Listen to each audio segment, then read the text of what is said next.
చాలా క్రమశిక్షణతో అత్యద్భుతంగా జరిగింది. ఆ కార్యక్రమం చూస్తేనే ఎంత ఆనందం వేసిందో అందరికీ కూడాను. బహుశా అది మనకి ఒక 2-3 రోజుల్లో మళ్ళీ భక్తి టీవీలో అది రావచ్చు. వాళ్ళు పాపం ఇప్పుడు ఫోన్ చేసి ఇప్పుడు అందింది వాళ్ళకి ఆ ట్రాన్స్పోర్ట్ వాడు ఇప్పుడు పట్టుకెళ్ళాడట మొన్నటిది. మేము మ్యాక్సిమం ట్రై చేస్తున్నామండి. ఇవాళ 8:30కి ఎట్టి పరిస్థితుల్లోనూ ఇవాళే మొట్టమొదటి రోజు మొదలు పెట్టడం కోసం అని చెప్పి మా సాయశక్తిలో మేము ప్రయత్నిస్తున్నాం. అది ఇక మీద ఆ తర్వాత భగవంతుడు ఆజ్ఞ ఎలా ఉంటుందో అని అన్నట్టు పాపం వాళ్ళు ఇప్పుడే ఫోన్ చేశారు. సాయంత్రం 5 గంటలకి వాడు ట్రాన్స్పోర్ట్ వాడు పట్టుకెళ్ళేట్టు ఇవాళ. బహుశా 90% ఇవాళ 8:30కి రావచ్చు మనకి గురువుగారిది. లేకపోయినట్లయితే రేపటి నుంచి ప్రతిరోజు కూడా ఇవి అవుతున్న కార్యక్రమం ఆపు చేసి 8:30కి జరగచ్చు.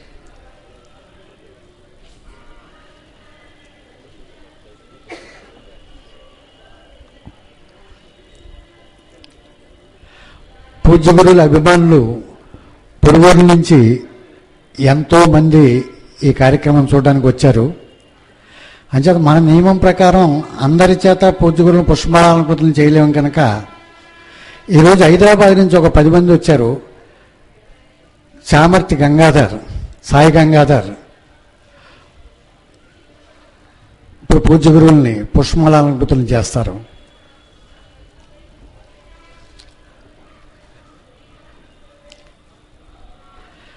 ఈయన హైదరాబాద్లో హైకోర్టు అడ్వకేట్ కింద ఉన్నారు. గురువులు గారి అభిమాని. ఇప్పుడు వారి అమ్మగారితోటి, నాన్నగారితోటి, వదినలతోటి, వాళ్ళందరితోటి మొత్తం 15 మందితో వచ్చారు ఇవాళ ఈ ప్రవచనం ఎట్టి పరిస్థితులను వినాలి అని చెప్పి.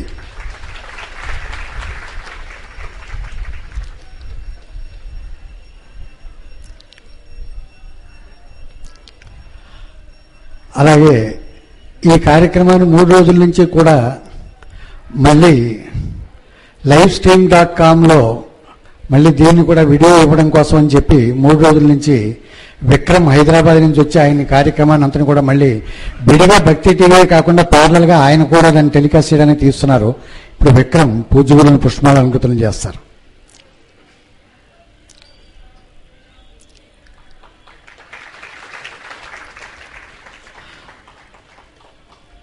తర్వాత మా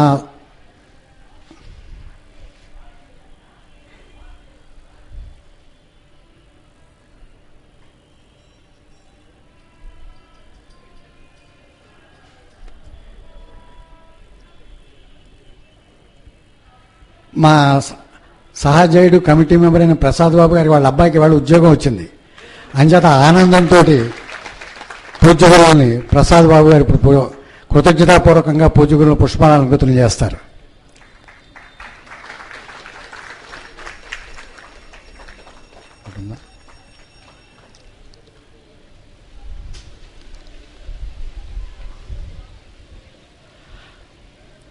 అలాగే వైజాగ్ నుంచి వచ్చిన మెరైన్ ఇంజనీర్ సుబ్బారావు గారు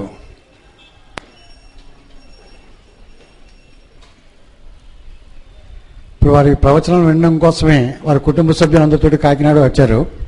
వారు ఇప్పుడు పూజ్య గురువులను పుష్పమాలంకృతం చేస్తారు.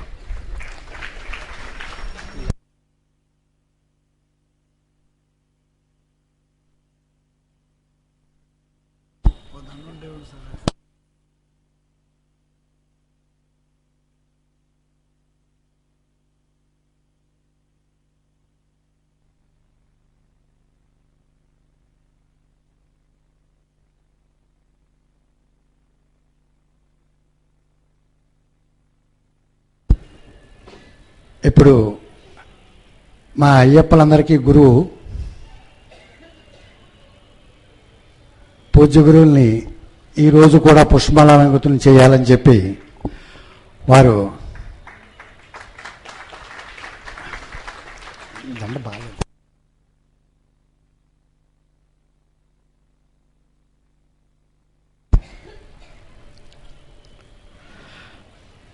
మా ఆలయ ధర్మకర్త గారు వచ్చారు. ధర్మకర్తలోకి నేను కృష్ణారెడ్డి గారు ఇప్పుడు వారిని పాపం పుష్పమాలు వేద్దాం అనుకున్నారు. వారు మన నియమం అయిపోయింది బట్టి రేపు మళ్ళీ వేస్తారు కృష్ణారెడ్డి గారు పూజ్య గురువుల్ని.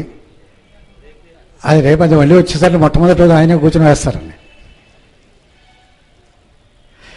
ఈరోజు ప్రవచనం చేయవలసిందిగా తర్వాత కార్యక్రమ వివరాలను కూడా మాకందరికీ చెప్పవలసిందిగా పూజ్య గురువుని పాదములు పెట్టి ప్రార్థిస్తున్నాను. హరి ఓం. ఉపన్యాసం ప్రారంభం చేస్తే ఉపన్యాస సంబంధమైన అంశాన్ని తప్ప మళ్ళీ ఇంకొక విషయాన్ని మధ్యలో స్పృశించడం అనేటటువంటిది నాకు అలవాటు లేదు కనుక ముందుగానే మీతో ఒక విషయాన్ని ప్రస్తావన చేస్తాను.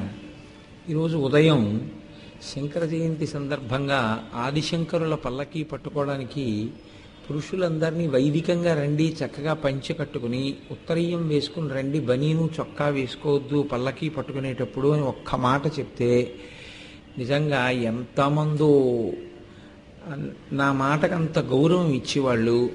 వీడు శాస్త్రీయమైన మాటే చెప్పాడు తప్ప ఏదో భేషజానికి చెప్పడు అని అందరూ అలా వచ్చి పల్లకీ పట్టుకుని అంత భక్తి శ్రద్ధలతో జై జై శంకర హరహర శంకర అన్న నామాన్ని చెప్తూ అత్యద్భుతంగా కార్యక్రమాన్ని పూర్తి చేయించారు.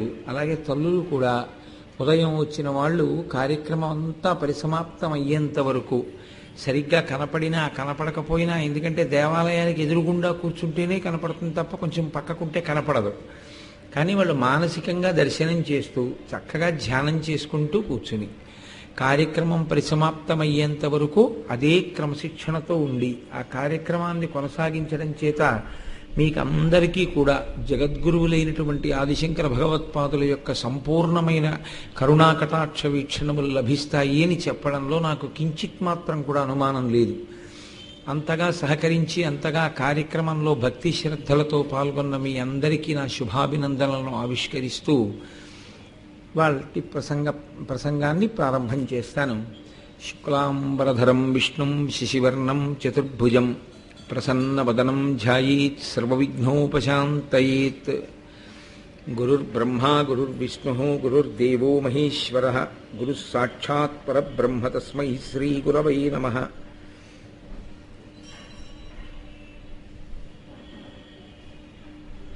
వ్యాసాయ విష్ణురూపాయ వ్యాసరూపాయ విష్ణవే నమో వై బ్రహ్మనిధయే వాసిష్ఠాయ నమో నమః. కూజంతం రామ రామీతి మధురం మధురాక్షరం ఆరుహ్య కవితాశాఖాం వందే వాల్మీకికోకిలం.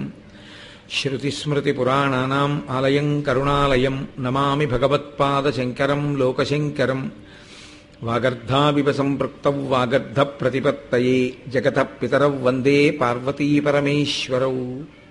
సూక్తిం సమగ్రయతున స్వయమేవ లక్ష్మీః శ్రీరంగరాజమహిషీమధురైః వైదగ్ధ్యవర్ణగుణగుంభనగౌరవైర్యాం కండూలకర్ణకుహరాः కవయోధయంతి.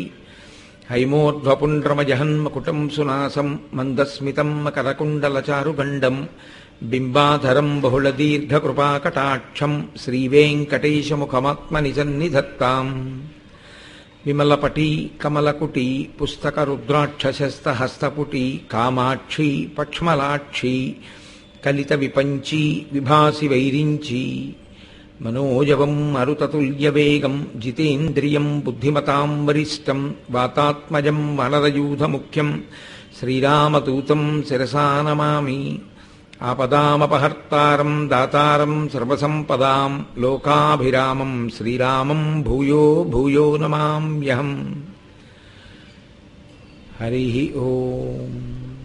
పరమేశ్వర స్వరూపైన సభకి నమస్కారం.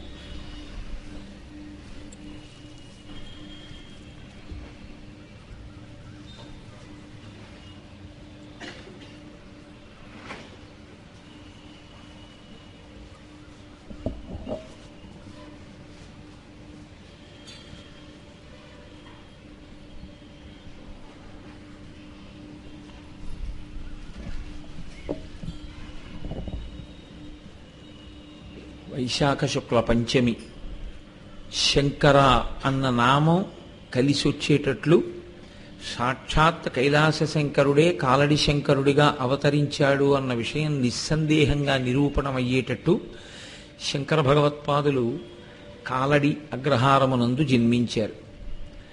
అగ్రహారంలో జన్మించినటువంటి వారు అది అవతారము అనగా ఒక ప్రయోజనము కొరకు వచ్చినటువంటిది. లోకమునకంతటికి బోధ చెయ్యాలి, ఆసీతు హిమాచలము పర్యటించాలి. ఆ రోజుల్లో శంకరాచార్యుల వారు 56 రాజ్యములలో పర్యటించారు. స్వతంత్ర భారతంలో ఆనాడున్నటువంటి భారతదేశ వ్యవస్థలో 56 రాజ్యములలో 6000 మంది శిష్యులతో 3 మాట్లు ఆసీతు హిమాచల పర్యంతము కేవలము పాదచారి అయి పర్యటించారు. అది కూడా శంకరులు పర్యటన చేసిన సమయంలో శంకరాచార్యులు వారు వస్తున్నారని జయ జయనాదం చేసిన వారు శంకరాచార్యులు వారు వస్తున్నారని చెప్పి కనీసం ఆయనకి భిక్ష పెట్టడానికి సిద్ధంగా ఉన్న వాళ్ళు కూడా లేకపోగా శంకరాచార్యులు వారు వస్తున్నారు, ఎలా అయినా సరే ఆయనని ఇబ్బందికి గురి చెయ్యాలి, ఆయనతో వాదన చేసి ఓడించాలని శంకరులు బయలుదేరారు అనేటప్పటికే ఇటుగా వస్తారని చెప్పి తమ వాదనలకి పదును పెట్టి ఎలాగైనా శంకరాచార్యులు వారిని ఓడించి ఇక శంకరులు అడుగు తీసి అడుగు వెయ్యని స్థితిని కల్పించాలని కొన్ని వేల మంది ఆయన పట్ల వ్యతిరేక భావంతో ఎదురు చూసినటువంటి రోజులవి.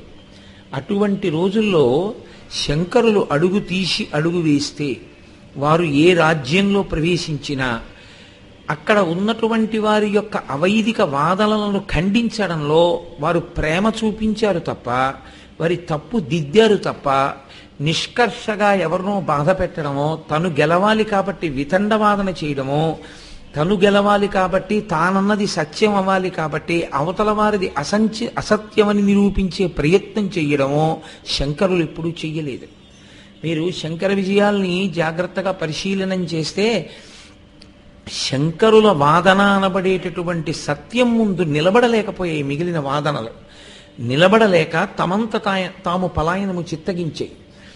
ఆ కారణం చేత ఆసీతు హిమాచల పర్యంతము శంకర భగవత్పాదుల యొక్క పాదములకు నమస్కారం చేసింది. ఆయన జీవితం వడ్డించిన విస్తరి కాదు, ఆయన నడిచినటువంటి పదం పూలబాట కాదు.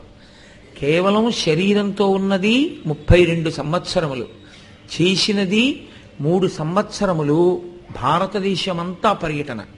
అడుగు తీసి అడుగు వేస్తే వాదన, ఎక్కడికి వెడితే అక్కడే 72 అవైదికమైనటువంటి మతములు ప్రబలిపోయి ఉన్నాయి. ఎక్కడికి వెడితే అక్కడే వాదన. దానికి తోడు సర్వజ్ఞపీఠాన్ని అధిరోహించే సమయంలో సాక్షాత్తు సరస్వతీదేవే అడ్డొచ్చింది ఆయనకి. అడ్డొచ్చి శంకర సర్వజ్ఞపీఠం అధిరోహించాలంటే నాతో వాదించాలని సరస్వతీదేవి అంతటి వారిని ఓడించి ఆవిడ చేత శంకరాచార్యుల వారు చెప్పిన వాదన సత్యమే అనిపించుకుని వ్యాసాచార్యుడంతటి మహానుభావుడి చేత శంకర భగవత్పాదులిచ్చిన బ్రహ్మసూత్ర భాష్యము వంటి భాష్యము తిరుగులేనిది, వారు చెప్పిన అద్వైత సిద్ధాంతము అంత ప్రామాణికము, అంత తిరుగులేని సత్యము అని వ్యాసుడంతటి వాడు సంతోషించి వేరొక 16 సంవత్సరములు శరీరంతో ఉండి బోధ చేయవలసినది అని అభ్యర్థిస్తే అప్పటికి 16 సంవత్సరాల వయస్సుకి శంకరాచార్యుల వారు బ్రహ్మసూత్ర భాష్యంతో సహా ప్రస్థానత్రయానికి భాష్యం ఇవ్వడం కూడా జరిగిపోయింది. కేవలం ప్రచారం కోసం వేరొక 16 సంవత్సరములు శరీరంలో ఉన్నారు. ఎన్ని దేవాలయాలకి చక్రప్రతిష్ఠ చేశారో, చాలా చోట్ల దేవతా స్వరూపాలు ఉగ్రంగా మారే. శంకరాచార్యుల వారు ఈ దేశంలో పర్యటించినటువంటి సమయంలో, వారు తిరుగాడిన సమయంలో ఉన్నటువంటి పరిస్థితుల్ని శంకర విజయాల్లో మీరు జాగ్రత్తగా పరిశీలనం చేస్తే మీరు నిజంగా ముక్కున వేలేసుకుంటాం.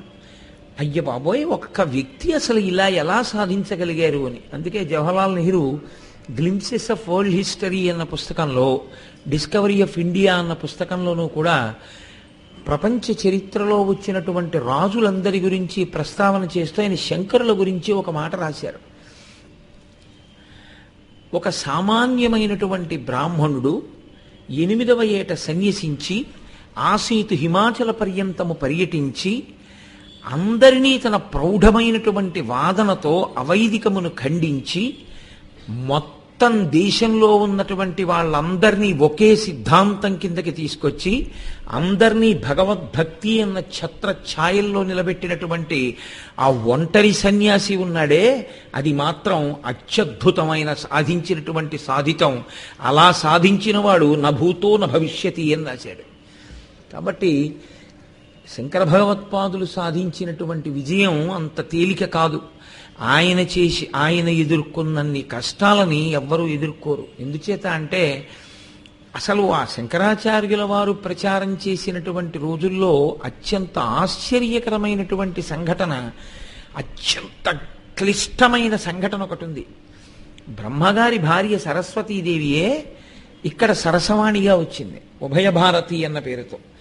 అటువంటి తల్లి ఏ స్త్రీ తన జీవితంలో తన భర్త సన్యసించాలని కోరుకుంటుంది? అందున పోనీ ఏదో సన్యసించాళ్లే ఊరుకుందాం అనుకోవడానికి ఆమె మండనమిశ్రుడు అన్న పేరుతో ఉన్నటువంటి బ్రహ్మగారితో కలిసి యజ్ఞములు జరుగుతున్నటువంటి చోట బ్రహ్మస్థానంలో కూర్చున్నటువంటి వ్యక్తి యొక్క భార్యగా ఎన్నో మర్యాదలను, ఎన్నో గౌరవాలను అందుకుంది. అటువంటి తల్లి తన భర్తయే సన్యసించి వెళ్ళిపోతాను అంటే సంతోషంగా మీరు వెళ్ళిపోండి, నేను ఒక్కదాన్నే ఉంటానని ఎలా అంటుంది? ఏ స్త్రీకైనా అది సామాన్యమైన విషయం కాదు. కానీ నిజంగా శంకరాచార్యుల వారి జీవితంలో జరిగినటువంటి అత్యద్భుత సంఘటన ఈ దేశంలో పుట్టినటువంటి స్త్రీలలో లెక్కించదగినటువంటి మాణిక్యములలో ఆ ఉభయ భారతి సరసవాణి ఒకతే. ఎందుచేతంటే ఏ భార్య తన భర్త వేరొక సన్యాసితో వాదన జరుపుతుంటే మీరు ఓడిపోయారండి, ఆయనే గెలిచారని ఎలా చెప్తుంది? కొంతమంది అంటారు 21 రోజులు జరిగింది సంవాదన మండనమిశ్వరుడికి శంకర భగవత్పాదులకి. జరిగినప్పుడు పూలదండ వేసింది, ఎవరి మెడలో పూలదండ వాడిపోతే వాళ్ళు ఓడిపోయినట్టు అంటారు. కానీ శంకర విజయంలో ప్రామాణికంగా చెప్పిన విషయం ఏమిటంటే ఇద్దరూ కూర్చుని వాదించుకుంటున్నారు. 21 రోజులు అయింది. ఆవిడే నిర్ణేత, ఎవరు గెలిచారు ఎవరు ఓడారు ఆవిడే చెప్పాలి. ఎంత చమత్కారంగా ఆవిడ మాట్లాడిందంటే మీరు ఓడిపోయారు అని భర్తను అనలేదు. సన్యాసిని భోజనానికి రండి అని పిలవరు, సన్యాసిని దేవతార్చనకి రండి అని పిలవరు, వైశ్వేదేవానికి రండి అని పిలవరు. సన్యాసికొక్కడికే భిక్ష. భిక్ష అన్న మాట ఇంకా ఏ ఇతరులు వాడుకోకూడదు. భిక్ష చేయడానికి వెళ్తున్నామన్న మాట వాడుకునే అధికారం కేవలము సన్యాసిదే, అంతే. తప్ప భిక్ష అన్న మాటని ఏదో ఒక దీక్షలో ఉన్నంత మాత్రం చేత గృహస్థాశ్రమాన్ని విడిచిపెట్టని వాడు భిక్షకెడుతున్నానన్న మాట వాడకూడదు. మీరు శంకర విజయాల్ని జాగ్రత్తగా పరిశీలిస్తే ఏ మాట ఎప్పుడు వాడాలో అర్థం అవుతుంది. అందుకే ఉభయ భారతి ఇద్దరినీ పిలిచేటప్పుడు శంకరాచార్యుల వారి వంక చూసింది, అయా తమరు భిక్షకి రండి అనాలి. భర్త వంక చూసి మీరు వైశ్వదేవానికి రండి అనాలి. ఆయన గృహస్థ అయితే. ఇద్దరి మధ్య ఒప్పందం శంకరాచార్యుల వారికి మండనమిశ్రుడికి. ఎవరు ఓడిపోతే వారు, మండనమిశ్రుడు ఓడిపోతే గృహస్థాశ్రమం విడిచిపెట్టి సన్యాసం తీసుకోవాలి. శంకరాచార్యుల వారు ఓడిపోతే అసలు ఆ ప్రసక్తే లేదు. కాబట్టి నేను మాటే మాట్లాడను. కాబట్టి ఇప్పుడు మండనమిశ్రుడు ఓడిపోయాడు. అది ప్రకటించడం ఏ భార్యకైనా అంత తేలిక విషయం కాదు. కానీ ఆవిడ సరస్వతి, ఆవిడ కట్టుబడింది. ఓడిపోయాడు నా భర్త, కాబట్టి నేను చెప్పాలి ఓడిపోయాడని. మీరు ఓడిపోయారు అని చెప్పడం ఇక ఆయన సన్యసిస్తాడు. ఆవిడ నోటితో ఆవిడ చెప్పలేకపోయింది. మీరు ఓడిపోయారు అని చెప్పడం మానేసి 20 రోజులు ఏమని పిలిచేదంటే మీరు వైశ్వదేవానికి రండి, మీరు భిక్షకి రండి అనేది. శంకరాచార్యుల వారి దగ్గరికి మండనమిశ్రుడి దగ్గరికి వెళ్ళి, మండనమిశ్రుడు ఓడిపోయిన రోజున ఆవిడ వెళ్ళింది ఇద్దరూ భిక్షకి రండి అంది. ఇద్దరూ భిక్షకి రండి అంటే ఇక నువ్వు గృహస్థాశ్రమాన్ని విడిచిపెట్టేస్తున్నావు, సన్యాసం స్వీకరించు, శంకరాచార్యుల వారి దగ్గర ఓడిపోయావు, కాబట్టి ఇద్దరూ భిక్షకి రండి. ఇద్దరూ భిక్షకి రండి అంది అంటే సన్యసించాడు అని గుర్తు. ఇక సన్యాసం తీసుకుంటున్నావు. అందుకే ఏ పదాన్ని ఎక్కడ వాడాలో అక్కడే వాడాలి తప్ప ఏదో పడికట్టు పదాల్లాగా అలా వాడడమే అది సంప్రదాయం అన్నట్టు ఇష్టం వచ్చినట్టుగా పదాలని వాడుకోకూడదు. ఏదో ఒక దీక్ష తీసుకుంటే ఆ దీక్ష పరిమిత కాలానికి మాత్రమే ఉంటుంది తప్ప నువ్వు ఆశ్రమాన్ని విడిచిపెట్టలేదు. నువ్వు గృహస్థాశ్రమం విడిచిపెట్టకుండా కాషాయం కట్టుకోకూడదు, నువ్వు గృహస్థాశ్రమం విడిచిపెట్టకుండా భిక్ష పుచ్చుకుంటున్నానన్న మాట వాడకూడదు. ఇది ఈ దేవస్థానంలో చెప్పవలసిన మాట అని నాకు అనిపించి చెప్తున్నాను. కాబట్టి ఈ విషయంలో పరాకుగా ఉండేదరుగాక. భిక్ష అన్న మాట సన్యాసికి మాత్రమే అన్వయం, శంకర విజయాలే దానికి ప్రమాణం. కాబట్టి అంతటి మహాతల్లి ఆవిడంది నా అవతార ప్రయోజనం అయిపోయింది, నా భర్త సన్యసించాడు, నేను వెళ్ళిపోతున్నానండి. ఇది శంకరాచార్యుల వారు ఈ దేశానికి అందించినటువంటి మహోత్కృష్టమైన కానుక. ఆయన అన్నారు, మండనమిశ్రుడు సన్యసిస్తున్నాడు, నిన్ను పంపించడం కోసం ఇక్కడికి పంపలేదు, నీవు బ్రహ్మలోకానికి వెళ్ళడానికి వీల్లేదు, నువ్వు ఇక్కడే ఉండాలి. సనాతన ధర్మ వైభవాన్ని కాపాడాలి. ఎవరెవరు వచ్చి నీ దర్శనం చేసుకుంటారో వాళ్ళందరికీ నువ్వు కటాక్షాన్ని ప్రసరించాలి. కాబట్టి నిన్ను నేను ప్రతిష్ఠ చేస్తానన్నారు. ఆవిడ ఒక చమత్కారమైన మాట అంది. ఆవిడంది, నువ్వు నన్ను ఇప్పుడు ఇక్కడ ప్రతిష్ఠించడం కాదు, ఇక నుంచి నేను నీ వెంట నడుస్తూ వస్తూ ఉంటాను. నేను నీ వెంట నడుస్తున్నానని గుర్తు నా కాళ్ళకి ఉన్నటువంటి మంజీరములు మ్రోగుతూ ఉంటాయి. నువ్వు ఎప్పుడు వెనక్కి తిరిగి చూశావో అక్కడ నేను ఆగిపోతాను. అక్కడే నన్ను ప్రతిష్ఠ చెయ్యాలి. ఆవిడ శృంగగిరి యందు ప్రతిష్ఠ అయింది. శృంగేరి పీఠం, శారదాపీఠం. అక్కడే సరస్వతీదేవిని ప్రతిష్ఠించారు శంకరాచార్యుల వారు. అసలు ఒక రకంగా చెప్పాలంటే అక్కడ శంకరులు పీఠం పెట్టారు అనడం కన్నా సరస్వతీదేవి పీఠం పెట్టించింది అనడమే నిజమేమో. ఎందుకంటే అక్కడే శంకరాచార్యుల వారు వెనక్కి తిరిగారు.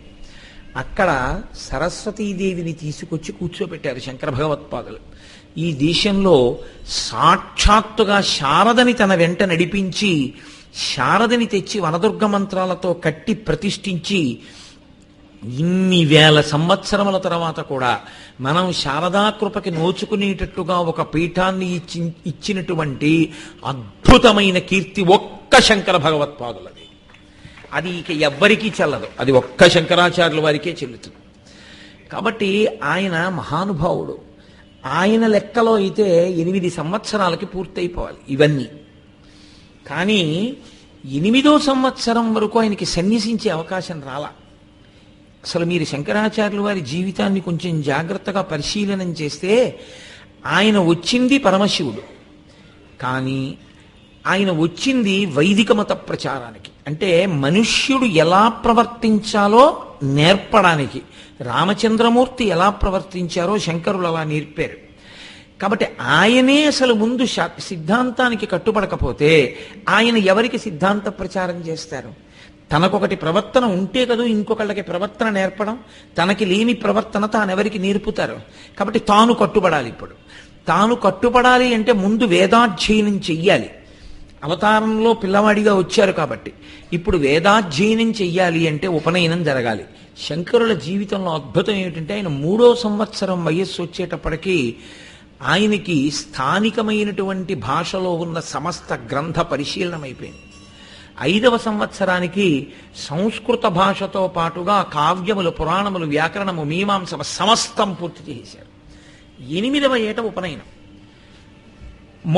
మౌఖ్యము అంటారు. అంటే చెయ్యవలసిన ఉపనయనం యథార్థంగా అయితే తల్లి గర్భంలో పడినప్పటి నుంచి 8వ ఏటకి ఉపనయనం జరగాలి. అంటే బయటికి వచ్చేసిన తర్వాత అమ్మ కడుపులోంచి 7 సంవత్సరముల 2 మాసములు పూర్తయ్యే లోపల ఉపనయనం చెయ్యాలి. 10 మందికి మంచి మాటలు చెప్పి బ్రతకవలసినటువంటి వాడికి గాయత్రి వైభవం ఉండాలి. గాయత్రి వైభవాన్ని మింగేసేదేది అంటే కామము.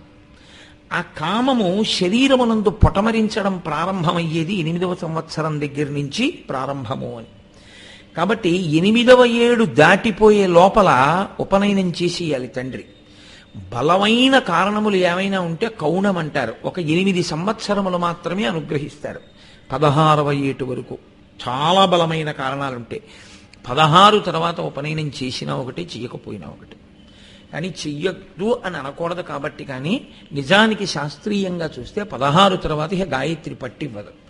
కానీ ఆ దోషం ఎవరి ఖాతాలో వేస్తారంటే తండ్రి ఖాతాలో వేస్తారు. ఎందుకంటే పుట్టినటువంటి కొడుకుకి చెయ్యవలసినటువంటి ఉపనయనాన్ని చెయ్యవలసిన వయసుకి చెయ్యనటువంటి పాపం తండ్రిదే అధికారం. కాబట్టి చెయ్యాలి ఉపనయనం. శంకరాచార్య స్వామి వారి పట్ల భక్తి ఉండడం, శంకరాచార్య స్వామి వారి పట్ల మనం విధేయతతో ప్రవర్తించడం అంటే కొడుకులున్న వాళ్ళు సక్రమమైన వయస్సుకి ఉపనయనం చేయడమే. శంకరాచార్యుల వారంతటి వారు ఉపనయనాన్ని చేసుకున్నారు. అసాధారణ ప్రజ్ఞాశాలురైనటువంటి వారికి 5వ ఏట చేసేస్తారు. ఎందుకంటే సమయం వృధా అయిపోతుంది కాబట్టి 8 వరకు ఆపితే 5వ ఏట ఉపనయనం చేస్తారు. శంకర భగవత్పాదులకి జరిగింది. అలా ఉపనయన సంస్కారం పొందితే తప్ప వేదాధ్యయనం చెయ్యకూడదు. కాబట్టి ఉపనయనం చేసుకుని వేదాధ్యయనానికి వెళ్ళాడు మహానుభావుడైన.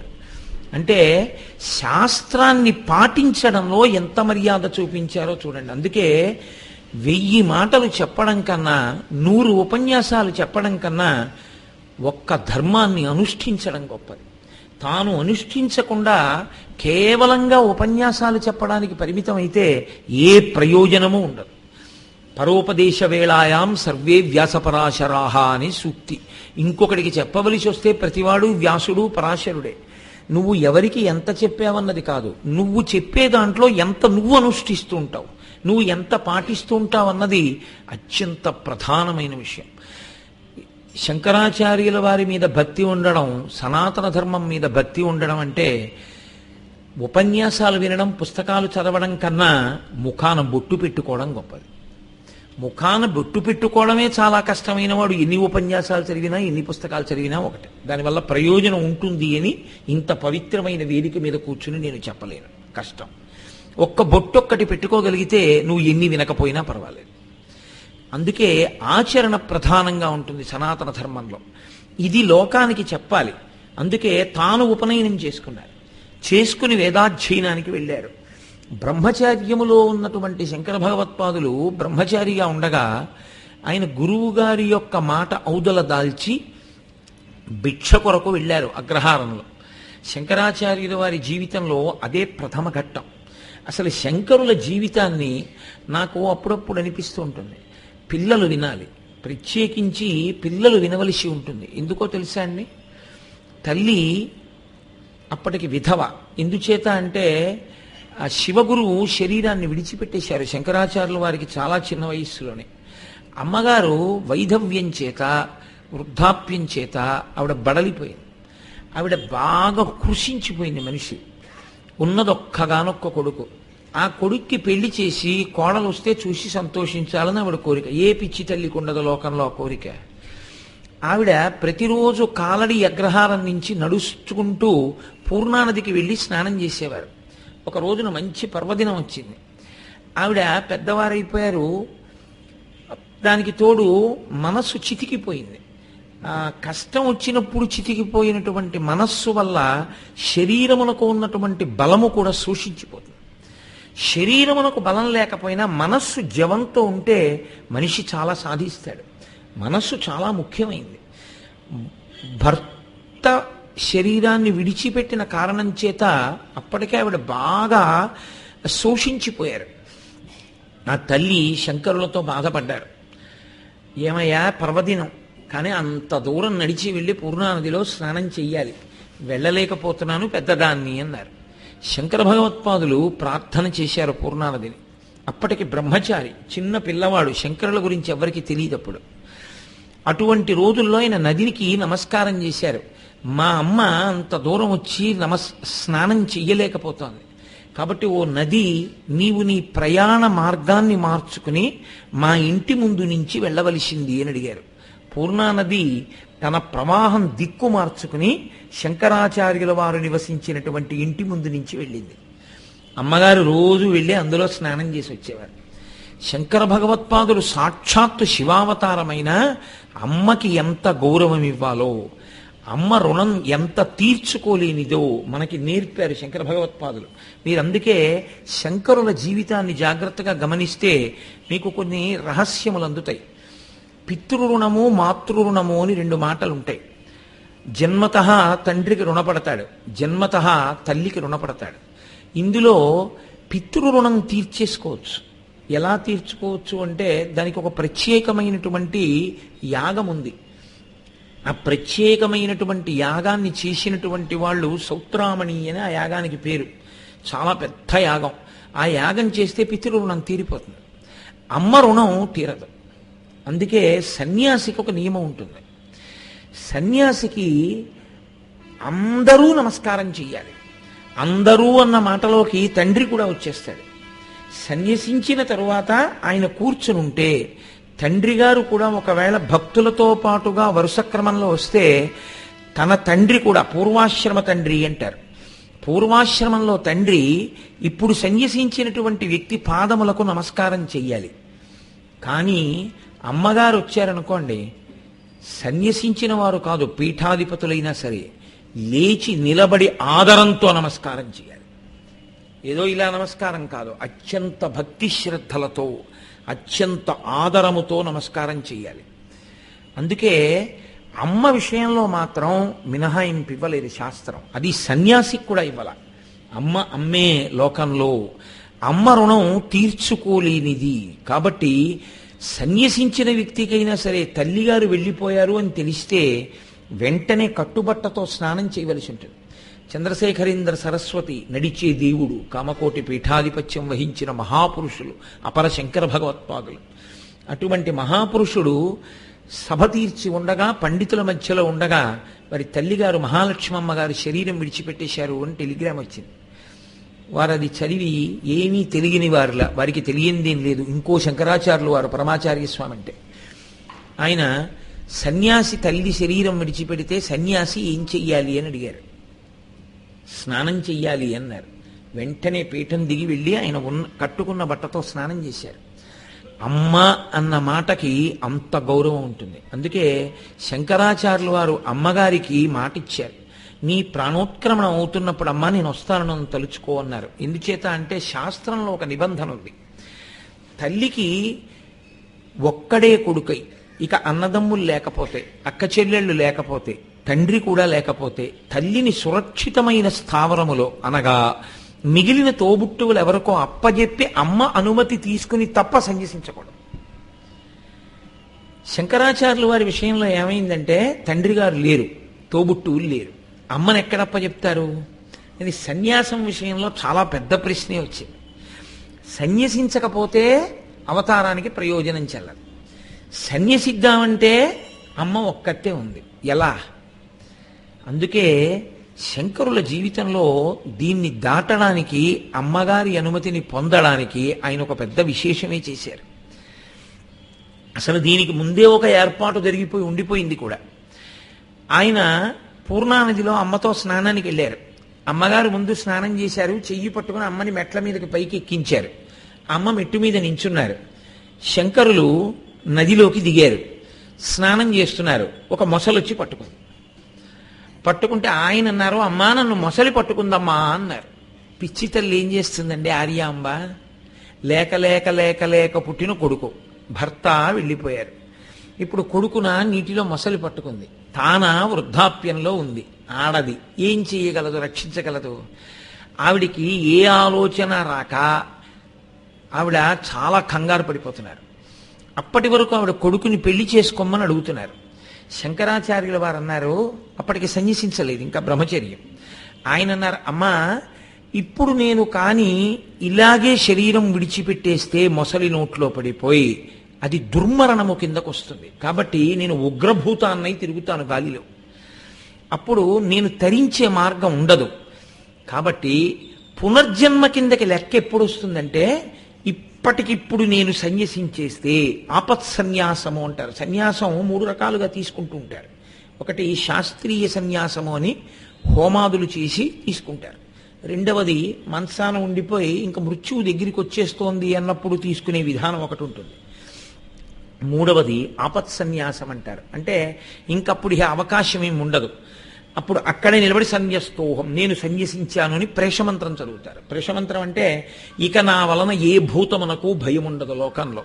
కాషాయం కట్టుకుని సన్యసించాను కాబట్టి నా వలన ఏ భూతము బాధపడదు. ప్రపంచంలో ఎవరిని చూసైనా భయపడవలసిన అవసరం ఉంటుందేమో కానీ సన్యాసిని చూస్తే భయపడక్కర్లేదు అని చెప్తోంది సనాతన ధర్మం. ఎందుకంటే సన్యాసి అన్నీ విడిచిపెట్టేశాడు కాబట్టి ఎవరిని బాధ పెట్టే ఉద్దేశ్యము ఇక ఆయనకి ఉండకూడదు, ఉండకుండా ఉండాలి. కాబట్టి అలా ఉంటే సన్యాసి. కాబట్టి ప్రేషమంత్రం చదివి నేను ఏ భూతము పట్ల అమర్యాదతో ప్రవర్తించను, ఇక నా వలన ఏ భూతమునకు భయం లేదు అని అమ్మా నేను మంత్రం చెప్తే పునర్జన్మ, నా శరీరం అక్కడతో నేను వదిలిపెట్టేసి కొత్త జన్మలోకి వెళ్ళిపోయినట్టు. నేను అలా సన్యసిస్తే 21 తరాలు తరిస్తాయి. కాబట్టి ఒకవేళ నన్ను మొసలి తినేసినా సన్యసించేశాను కాబట్టి సన్యాసిని తినేసింది, అప్పుడు నువ్వు తరిస్తావు. నేను మొసలి నోట్లో పడిపోయినా బాధ లేదు. ఒకవేళ మొసలి నన్ను వదిలిపెట్టేసింది అనుకో, ఎందుకంటే పునర్జన్మ కిందకు వచ్చేసాను కాబట్టి, ఇంకో జన్మలోకి వచ్చేసాను కాబట్టి ఆ జన్మలోకి వచ్చినటువంటి ప్రమాదం తప్పిపోయింది. ఎందుకంటే ఆ జన్మ పడిపోతాయంతో సన్యసించేస్తే అంతే. అందుకని ఇప్పుడు కొత్త జన్మతో లెక్క కాబట్టి మొసలి నా కాలు వదిలిపెడితే నేను బయటికి వస్తే, అమ్మా నాకు బిడ్డలు లేరని నువ్వు అనుకోకు, నేను భవతి భిక్షాందేహి అని ఏ ఇంటి ముందుకెళ్ళి నిలబడ్డానో నా పాత్రలో భిక్ష వేసిన వాళ్ళందరూ నాకు తల్లులే. నాకు మంచి మాట చెప్పిన వాళ్ళందరూ తండ్రులే, నా శిష్యులందరూ నా బిడ్డలే. అమ్మా, నేను గృహస్థాశ్రమంలోకి వస్తే ఒకరో ఇద్దరో బిడ్డలు ఉంటారు. నేను సన్యసించి జగద్గురువునైతే లోకమంతా నా బిడ్డలేనమ్మా, పెద్ద గృహస్థునవుతాను. అందుకని అమ్మా నన్ను సన్యసించడానికి అనుమతిస్తావా అని అడిగారు. ఇస్తాను, ఇవ్వను, ఇందులో ఇప్పుడు ఏం చెప్పడానికి ఆవిడికి అవకాశం లేదు.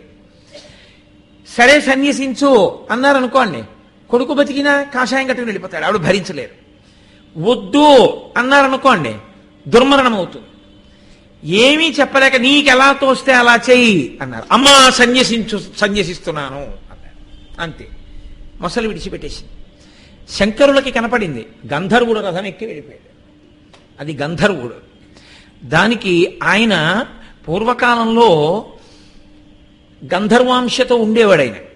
ఆయన ఒకానొకప్పుడు ఒక దివ్యమైన నదిలో స్నానం చేసి ఆ మిగిలినటువంటి స్త్రీలతో క్రీడిస్తున్నాడు మదోన్మత్తుడై. అటుగా దుర్వాసో మహర్షి వెళ్ళిపోతున్నాడు. మహాత్ములు వెడుతున్నప్పుడు కనీసం మనం మర్యాదతో ప్రవర్తించాలన్న విషయాన్ని కూడా మర్చిపోయాడు.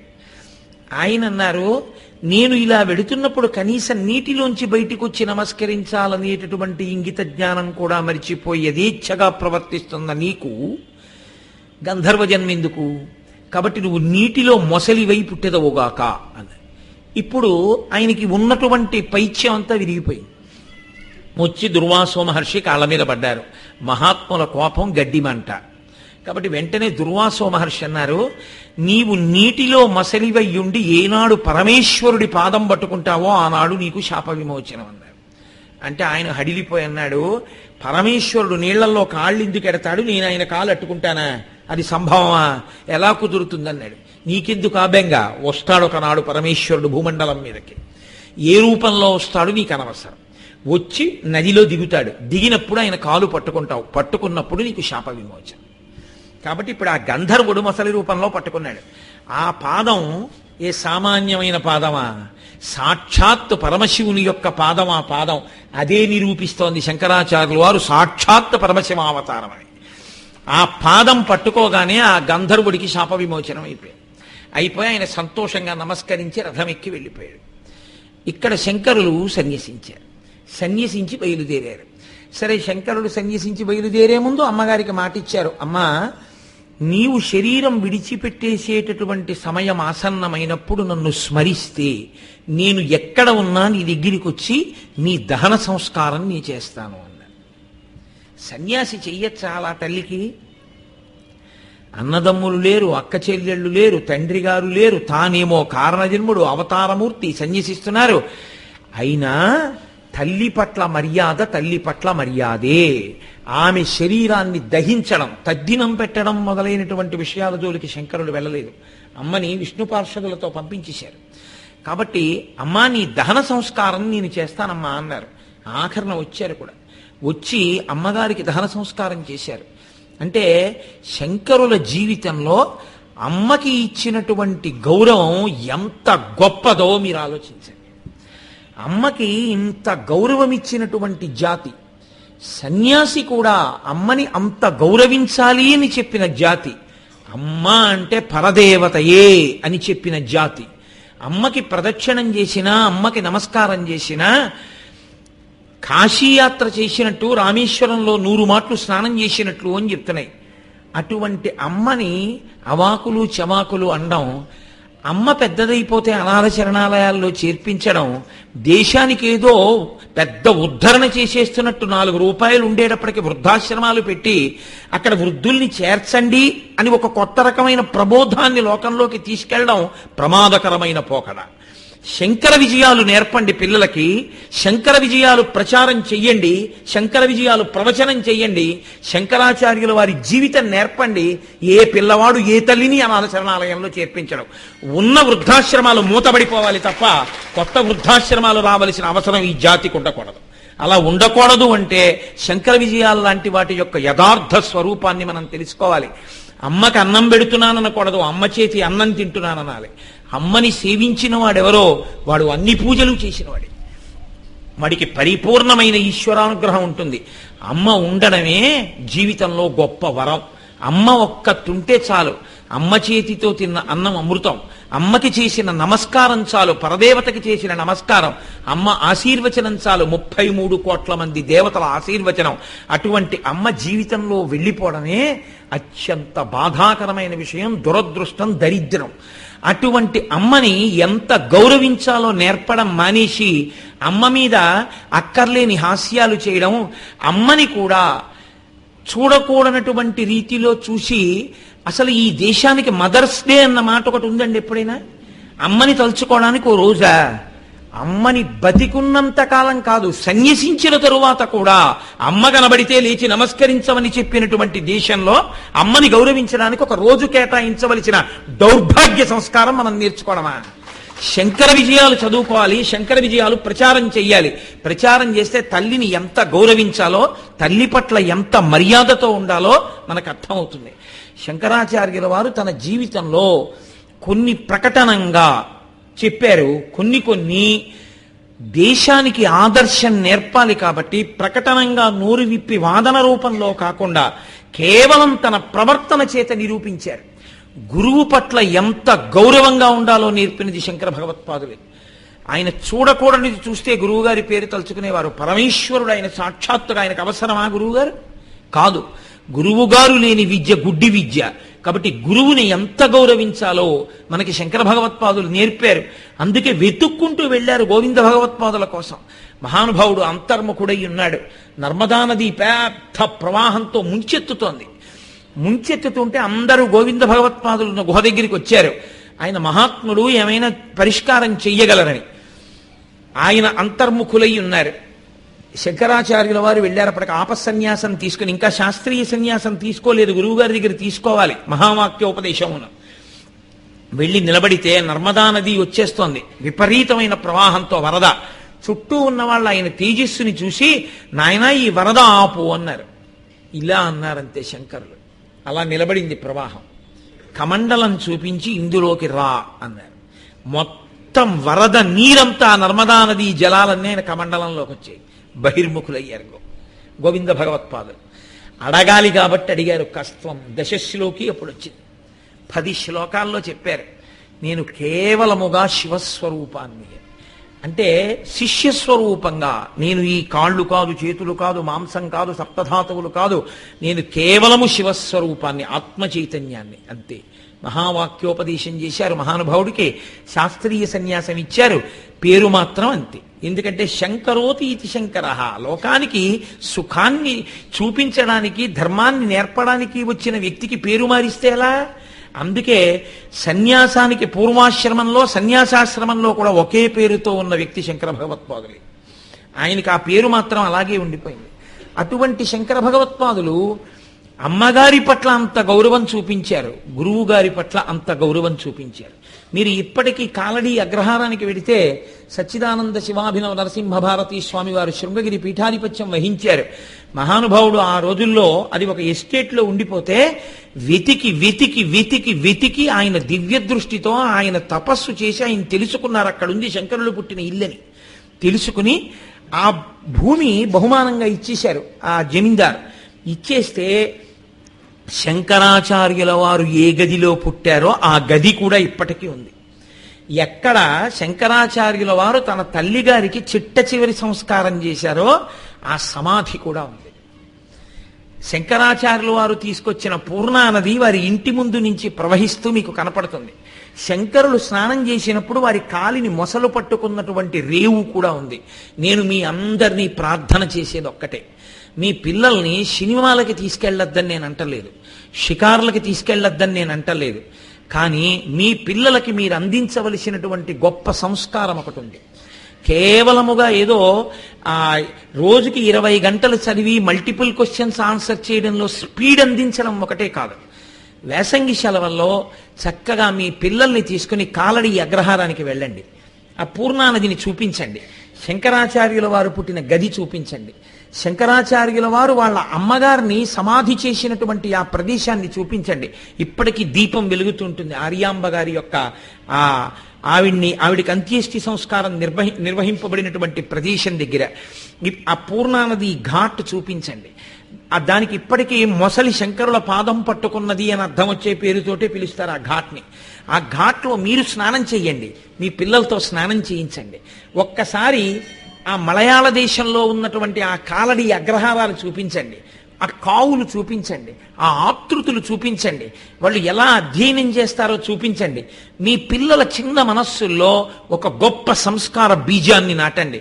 నాకు ఒక్కొక్కసారి అనిపిస్తుంటుంది, ఈ ఉపన్యాసాలు చాలా చెప్పాను, ఈ ఉపన్యాసాలు కాదు, ఒక వారం రోజుల పాటు పిల్లలకి అసలు మన జాతిలో పుట్టిన మహాపురుషుల జీవితం గురించి చెప్పి, శృంగగిరి పీఠాధిపతులు, కంచి కామకోటి పీఠాధిపతుల పాదాలు పట్టుకుని ప్రార్థన చేసి, కొన్ని వందల మంది పిల్లల్ని తీసుకెళ్లి శృంగేరిలోనూ కంచిలోనూ దర్శనం చేయించి, పీఠాధిపతుల యొక్క దివ్యమైన అనుగ్రహ భాషణం చేయించి, వాళ్ళ ఆశీర్వచనం చేయించి తీసుకురావాలి పిల్లల్ని. అందరి పిల్లల్ని తీసుకెళ్లాలి ఒకసారి అనిపిస్తుంటుంది. పరమేశ్వరుడు అనుగ్రహిస్తే ఏదో ఒకనాడది చెయ్యకపోను, మీ అందరి సహకారంతో తప్పకుండా మనం చేద్దాం. మన పిల్లలందరినీ తీసుకుని మనం కాలడి వెడదాం, కాలడిలో ఆ పూర్ణానదిని చూపిద్దాం. మన శంకర భగవత్పాదులు ఏమిటో, మన జాతి వైభవం ఏమిటో, అమ్మ గురించి ఆయన ఎంత పరితపించారో, పూర్ణానదిని ఎలా తీసుకొచ్చారో. పూర్ణానది మధ్యలో ఉండేవాడు కృష్ణుడు, వాళ్ళ కులదైవం, శంకరాచార్యుల వారి కులదైవం కృష్ణ పరమాత్మ. చాలా మంది అక్కర్లేని విషయాల ప్రచారం, శంకరాచార్యుల వారు అంటే ఏదో ఆయన విష్ణుద్వేషి అన్నట్టుగా మాట్లాడుతుంటారు. మహాపరాధం. శంకరాచార్యుల వారి కన్నా విష్ణు భక్తుడు చాలా కష్టం. అంతటి మహాత్ముడైన, అంతటి విష్ణుభక్తి పరాయణుడు ఆయన. ఎక్కడెక్కడ అవసరం వస్తే అక్కడక్కడ తన విష్ణుభక్తిని ప్రకటిస్తారు. సౌందర్యలహరి చేస్తూ కూడా ఆయనకి వెంటనే అవసరం ఉన్నా లేకపోయినా ఒక్కసారి విష్ణు భగవానుడు జ్ఞాపకం వస్తే దంష్ట్రా మురళిపువరాహస్య భవతి అంటారు. అవిద్యానామంతస్తిమిరమిహిర ద్వీపనగరి జడానాం చైతన్యస్తబకమకరంద శృతిఝరి దరిద్రాణం చింతామణిగుణనికా జన్మజలధౌ నిమగ్నానాం దంష్ట్రా మురళిపువరాహస్య భవతి అంటారు. ఎక్కడెక్కడ ఆయనకు అవకాశం వస్తే అక్కడక్కడ ఆయన శ్రీ మహావిష్ణు స్మరణం చేస్తూనే ఉంటారు.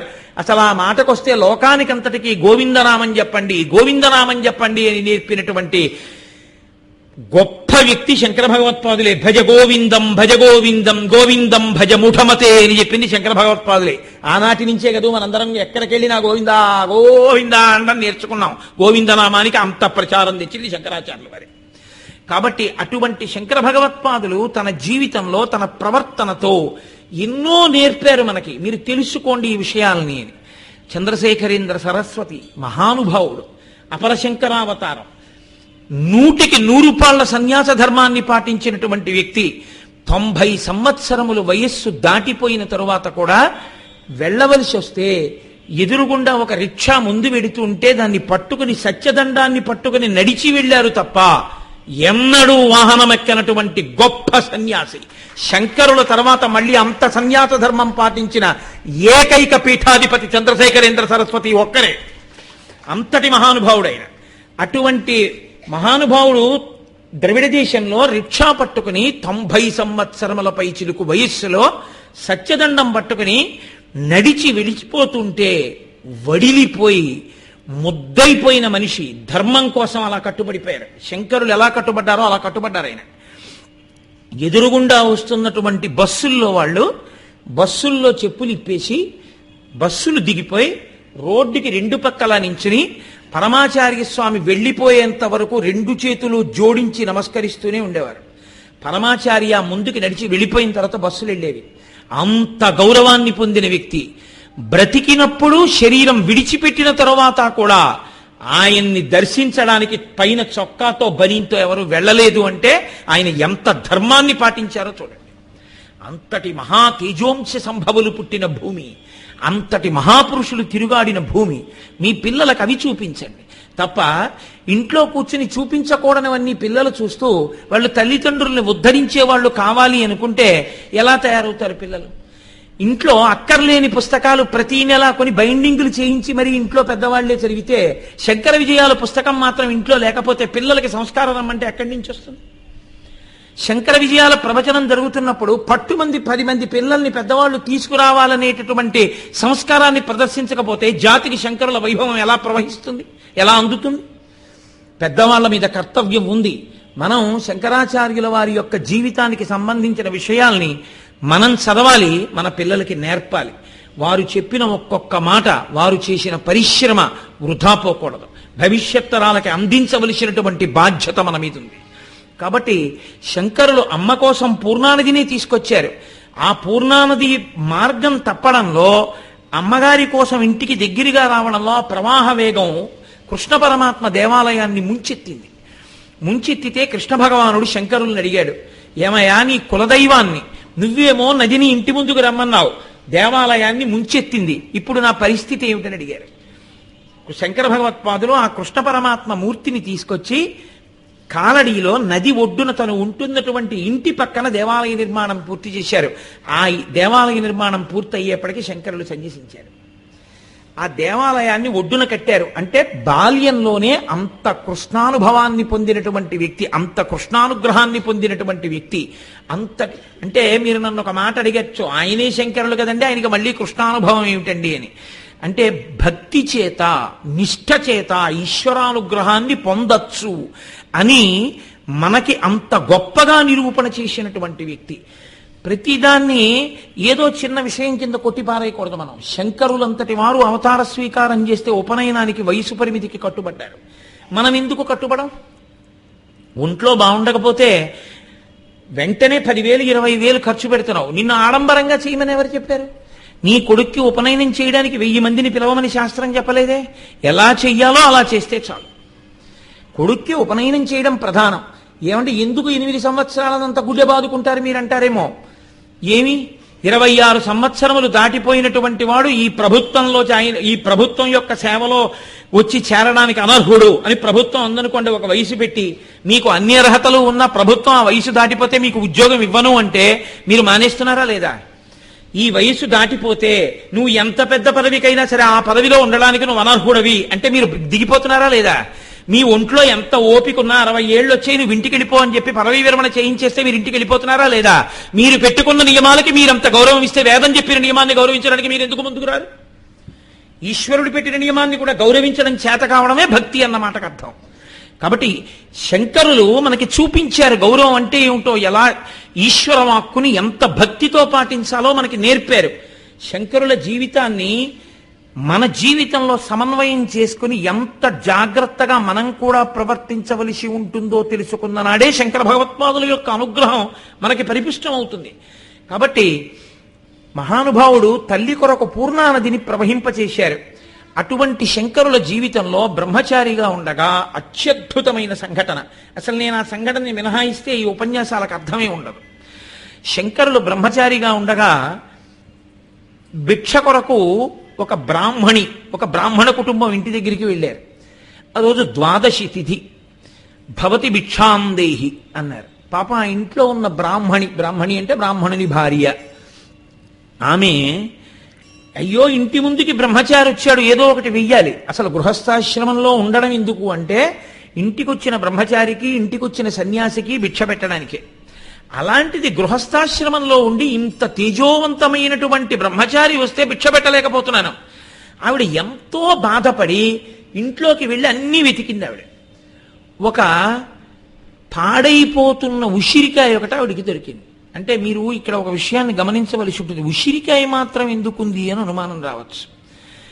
ఆవిడ భర్త ప్రతి ఇంటి ముందుకి వెళ్ళి భిక్షాటన చేసి తీసుకొస్తాడు. లేదా పంట పండిన తరువాత కావలసిన ధాన్యాన్నంతటినీ తీసుకెళ్లిపోగా నేల మీద పడిపోయినటువంటి ధాన్యాన్ని పొలాల్లో ఏరి పట్టుకొస్తాడు.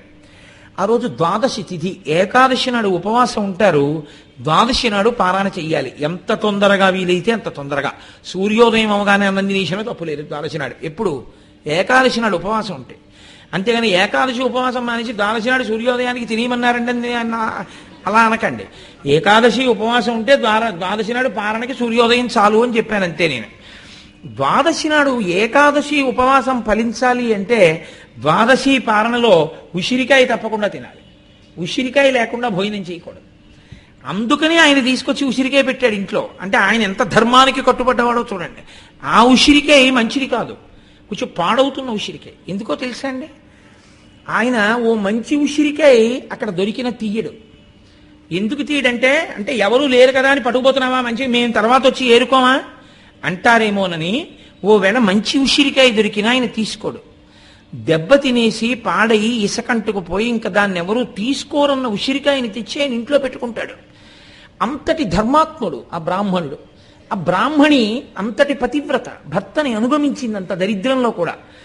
అటువంటి తల్లి, అటువంటి బ్రాహ్మణుడు అయినా వాళ్ళని దరిద్రం విడిచిపెట్టలేదు. అంత దరిద్రంతో బాధపడుతున్నారు వాళ్ళు.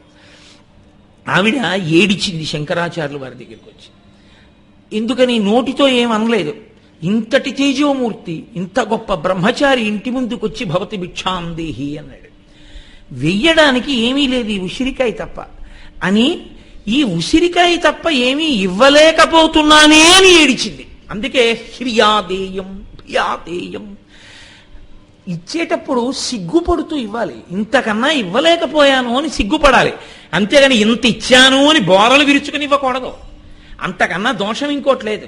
నీకన్నా ఇచ్చిన వాళ్ళు ఎందరో ఉన్నారు. నువ్వు అమ్మవారు నీకు శక్తినిస్తే ఆ శక్తితో నువ్వు సంపాదించింది నువ్విచ్చావు. నువ్విచ్చిందే పాటి తొడకోసి మాంసం ఇచ్చాడు శిబి. నువ్వు ఇవ్వగలవా? ఎందరో మహాత్ములు ఎంతో గొప్ప గొప్ప దానాలు చేసిన వాళ్ళు ఉన్నారు. మనం చేసిన దానం ఏ పాటి అని సిగ్గుపడుతూ ఇచ్చిన వాడెవడో వాడిది గొప్ప దానం. కాబట్టి సిగ్గుపడుతూ కన్నుల నీరు పెట్టుకుని ఉసిరికాయ వేసింది ఆవిడ. ఆవిడ పొందుతున్నటువంటి క్లేశాన్ని, ఆవిడ భక్తిని, ఆవిడ ప్రేమని చూశారు శంకర భగవత్పాదులు. చూసి అరే రే, ఈ తల్లి ఒక్క ఉసిరికాయ వేయడానికి పాపం ఇంత బాధపడుతోంది, ఇంత కన్నుల నీరు పెట్టుకుంది, ఎంత ప్రేమతో వేసింది నాకు ఈ ఉసిరికాయ అని వెంటనే ఆయన లక్ష్మీదేవిని స్తోత్రం చేశారు. అదే కనకధార అంటూ ఉంటారు.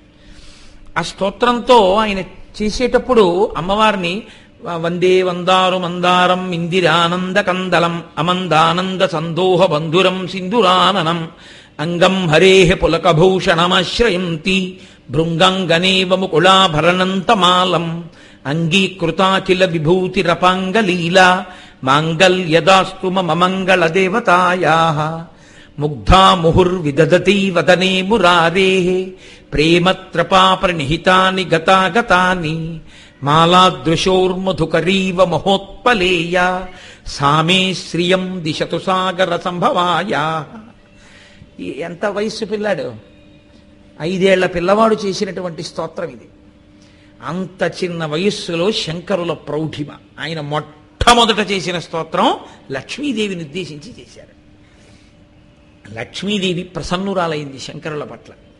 ప్రసన్నురాలై, శంకర ఏమిమ్మంటావు?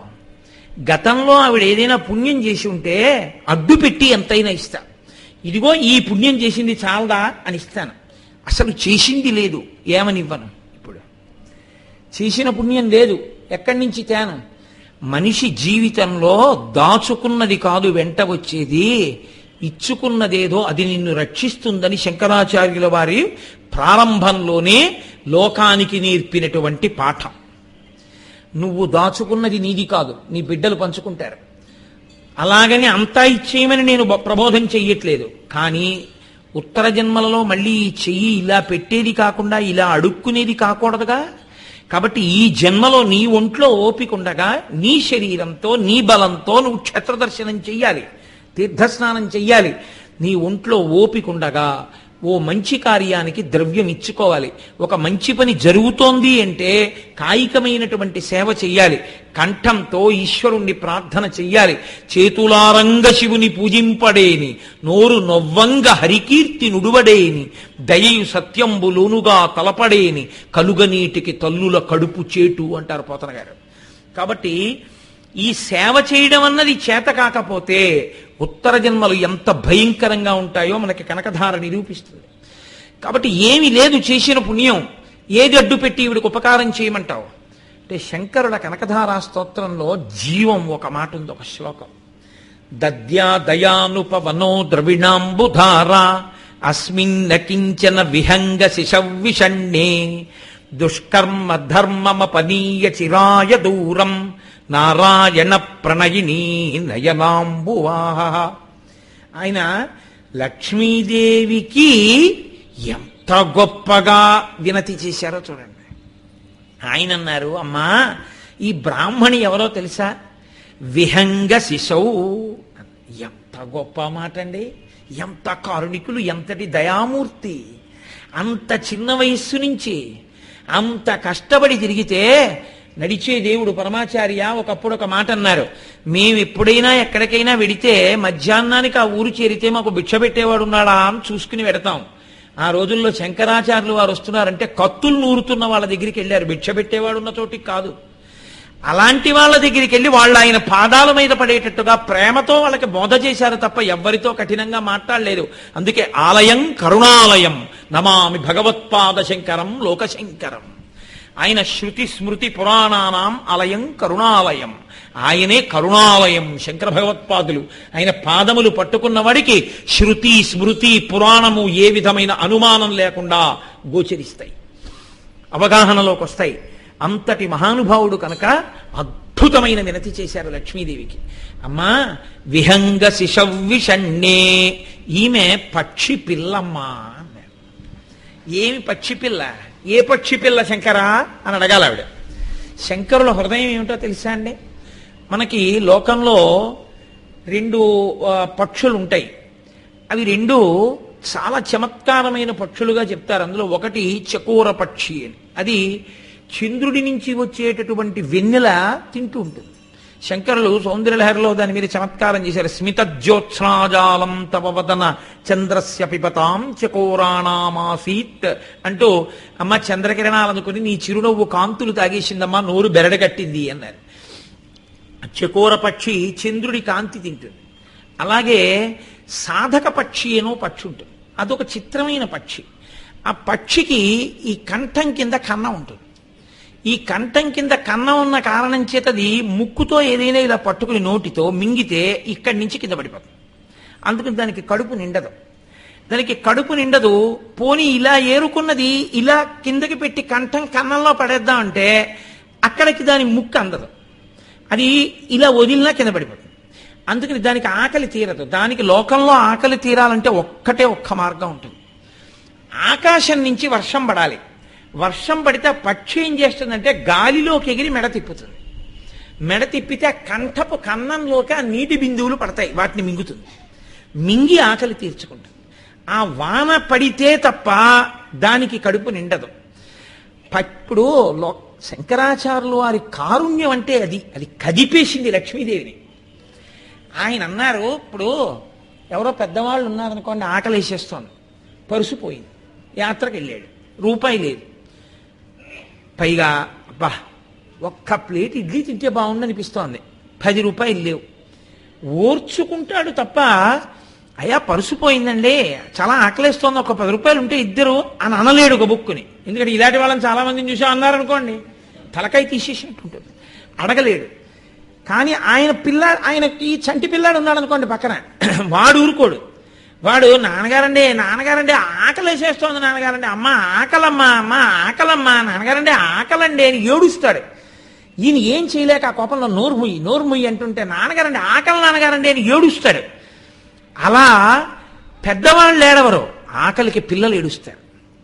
పిల్లలు ఏడిస్తే అలా వెళ్ళిపోతున్నాడు అనుకోండి యాత్రికుడు, పిల్లాడు అడగక్కర్లేదు, వెంటనే ఎందుకు అలా ఏడుస్తున్నాడు, పాప ఆ పిల్లాడు చూడరా ఆకలని, ఎవరే 6 అరటిపండు పట్టుకెళ్ళి అంటారు. అలా 10 మంది 10 అరటిపళ్ళు ఏవో ఇస్తారు, వాడి చేతిలో ఉన్నది పెద్దవాళ్ళు కూడా తింటారు. పిల్లాడు ఏడిస్తే కదిలిపోవడం లోకంలో మామూలు మనుషులమైన మాకే లక్షణం. అమ్మా ఈ బ్రాహ్మణి ఏడుస్తుంటే దయామూర్తివి నీ గుండె కదలలా, గత జన్మలలో పాపం అంటావా, కదలద్దమ్మా, నీ మనసు కదలద్దు, కదిలి ఆ పాపం ఏదైనా ఉంటే కోటవతల బారాయమ్మా, నీకు కష్టమా. బ్రహ్మాండమైనటువంటి వేడుంది లోకంలో, గొప్ప ఉక్కపోతుంది, ఒళ్ళంతా చెమటలు పట్టేస్తున్నాయి, ఒక్కసారి నల్లటి మబ్బేసింది, చల్లటి గాలి వచ్చింది, ఉందా ఉక్కపోత, ఉందా వేడి, అంతే ఒక్కసారి చల్లబడిపోయింది, పెద్ద చినుకులు పట్టాయి, అంతే. 5 నిమిషాల తర్వాత అందరూ అన్నారు అబ్బా ఎంత హాయిగా ఉందో అని. తల మీద వాన చినుకు పడితే పరిశం పట్టేవాడు కూడా ఓసారి బయటకు వచ్చి తడిసి అబ్బా ఎంత వానండి అని పొంగిపోయాడు వీధిలోకి వచ్చి నుంచి.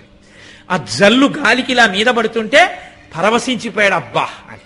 అమ్మా ఒక మబ్బు ఒక వాన అంత వేడిని పడగొట్టే, ఏమమ్మా నువ్వు కరుణతో చూస్తే నీ కంటితో నయనాంబు వాహ, నీ కంటి చూపు చేత ఆవిడ పాపాలు పడగొట్టలేవా? ఆవిడికి కనకధార కురిపించలేవా? ఏమిటమ్మా గత జన్మలలో పాపం చేసిందంటావు? విహంగ శిశవ్విషణ్ణే, పక్షి పిల్లమ్మ. తల్లి పక్షి అయితే వాన మళ్ళీ పడేదాకా ఎక్కడో కుయ్యో కుయ్యో అంటూ కూర్చుంటుంది. ఇది పక్షి పిల్ల. ఏం నువ్వే పెట్టచ్చుగా శంకరా, పక్కింట్లో భిక్షడిగంటావేమో. నేను పెడితే కడుపులోకి వెళ్ళదమ్మా, ఇక్కడ కన్నం ఉన్నది. అక్కడి నుంచి పడితేనే ఆ కన్నంలోకి వెళ్ళి కడుపులోకి వెడుతుంది. నువ్వు కురిపిస్తే అందాలి తప్ప నేను పెడితే అందేది కాదు. అందుకనమ్మా నువ్వే ఇవ్వాలి. ఎంత కారుణికులండి ఆయన కొరక ఈ ప్రార్థన. అమ్మవారు కదిలిపోయింది లక్ష్మీదేవి. అయ్య బాబోయ్ శంకరా ఏమిటి ప్రార్థన అంతే. అందుకే మీకు చిత్రం చెప్తున్నాను. అప్పటి నుంచి ఇప్పటికీ ఏమిటో తెలుసా అండి, పోయిన వస్తువులు దొరికేస్తాయి కనకధార చేస్తే. కనకధార వలన మీకు అందరి ప్రయోజనం ఉండదు. కనకధార అంత శక్తి. దయానుపవనో ద్రవిణాంబుధార అస్మిన్న కించన విహంగ శిశవ్విషణ్ణే దుష్కర్మ ఘర్మమపనీయ చిరాయ దూరం నారాయణ ప్రణయిని నయనాంబువాహ. నయన అంబువాహ. అమ్మ నీ కంటి చూపు అనేటటువంటి నల్ల మేఘంతో కొట్టవదలబారాయమ్మ. ఆవిడ చేసిన పాపం అనేటటువంటి వేడి ఏదుందో దాన్ని కొట్టిబారేసి పాపాలన్నీ తీసేయి. ఎలా తీసేయాలబ్బాయి అంటావా? ఇదిగో నా చేతిలో ఉసిరికాయ వేసింది, చాలదా? ఏమీ లేని తల్లి ద్వాదశి కట్టి పెట్టుకున్న ఉసిరికాయ తెచ్చి నా చేతిలో వేసింది. అయ్యో బ్రహ్మచారి అని. ఈ చేతిలో వేసిన ఉసిరికాయకి ఆవిడ యొక్క ప్రేమనితో కొలిచి చూస్తే ఆవిడ గతంలో చేసిన పాపాలు పెద్ద లెక్క, ఈ పుణ్యాన్ని అడ్డుపెట్టి కొట్టేయమ్మా అన్నారు శంకరాచార్యులు. అంటే లక్ష్మీదేవి పొంగిపోయి కొట్టేశాను రా అబ్బాయి పాపం అంతా, ఇప్పుడు ఆవిడ ఖాతాలో ఎంత పుణ్యం ఉందో నేనే లెక్క చెప్పలేను. అందుకే బంగారు ఉసిరికలు కురిపించేస్తున్నాను ఆవిడ దొడ్డంతా. ఇల్లంతా బంగారు ఉసిరికలే, ఎటు చూసినా. ఒక్క కాయ శంకరాచార్యుల వారు పట్టుకెళ్లారా? ఆయన ధర్మం అయిందే. కనకధార కురిసిన ఉసిరికాయలన్నీ బ్రాహ్మణికి ఇచ్చి వెళ్ళిపోయారు. ఆనాటి నుంచి ఈనాటి వరకు ఆ కుటుంబం అలాగే ఉంది, ఆ అగ్రహారం కూడా అలాగే ఉంది. నాకు గుర్తుంటే ఆ పేరు సరిగ్గా దానికి పూల్ తొట్టం అని పేరు ఆ అగ్రహారానికి. ఇప్పటికీ మీరు అక్కడికి వెడితే పెద్ద పెద్ద ప్రాంగణాలు, మధ్యలో ఇళ్ళు ఉంటాయి. వాళ్ళు ఆ ఇంటికి ఇప్పటికీ ఇక్కడే కనకధార కురిసిన ఇల్లు అని గర్వంగా ఇంటి గేటు మీద స్వర్ణతమనాయ్ అని బోర్డు పెట్టుకున్నారు. మేము లోపలికి వెళ్ళి అడిగితే, అవునండి మా పూర్వీకుల విషయంలోనే శంకర భగవత్పాదులు ఇక్కడే కనకధార చేస్తే కనకధార పడింది అని చెప్పారు. చెప్తే మేము అందరం అక్కడికి వెళ్ళిన వాళ్ళం, మా మోహన్ గారు, మేము, హరిప్రసాద్ గారు, మేము అందరం ఆ టేప్ రికార్డర్లో వెంటనే సెల్ ఫోన్లో అన్ని పెట్టుకునే అదృష్టం ఉంటుంది కదా, ప్రతిదానికి మంచి చెడు రెండు ఉంటాయి.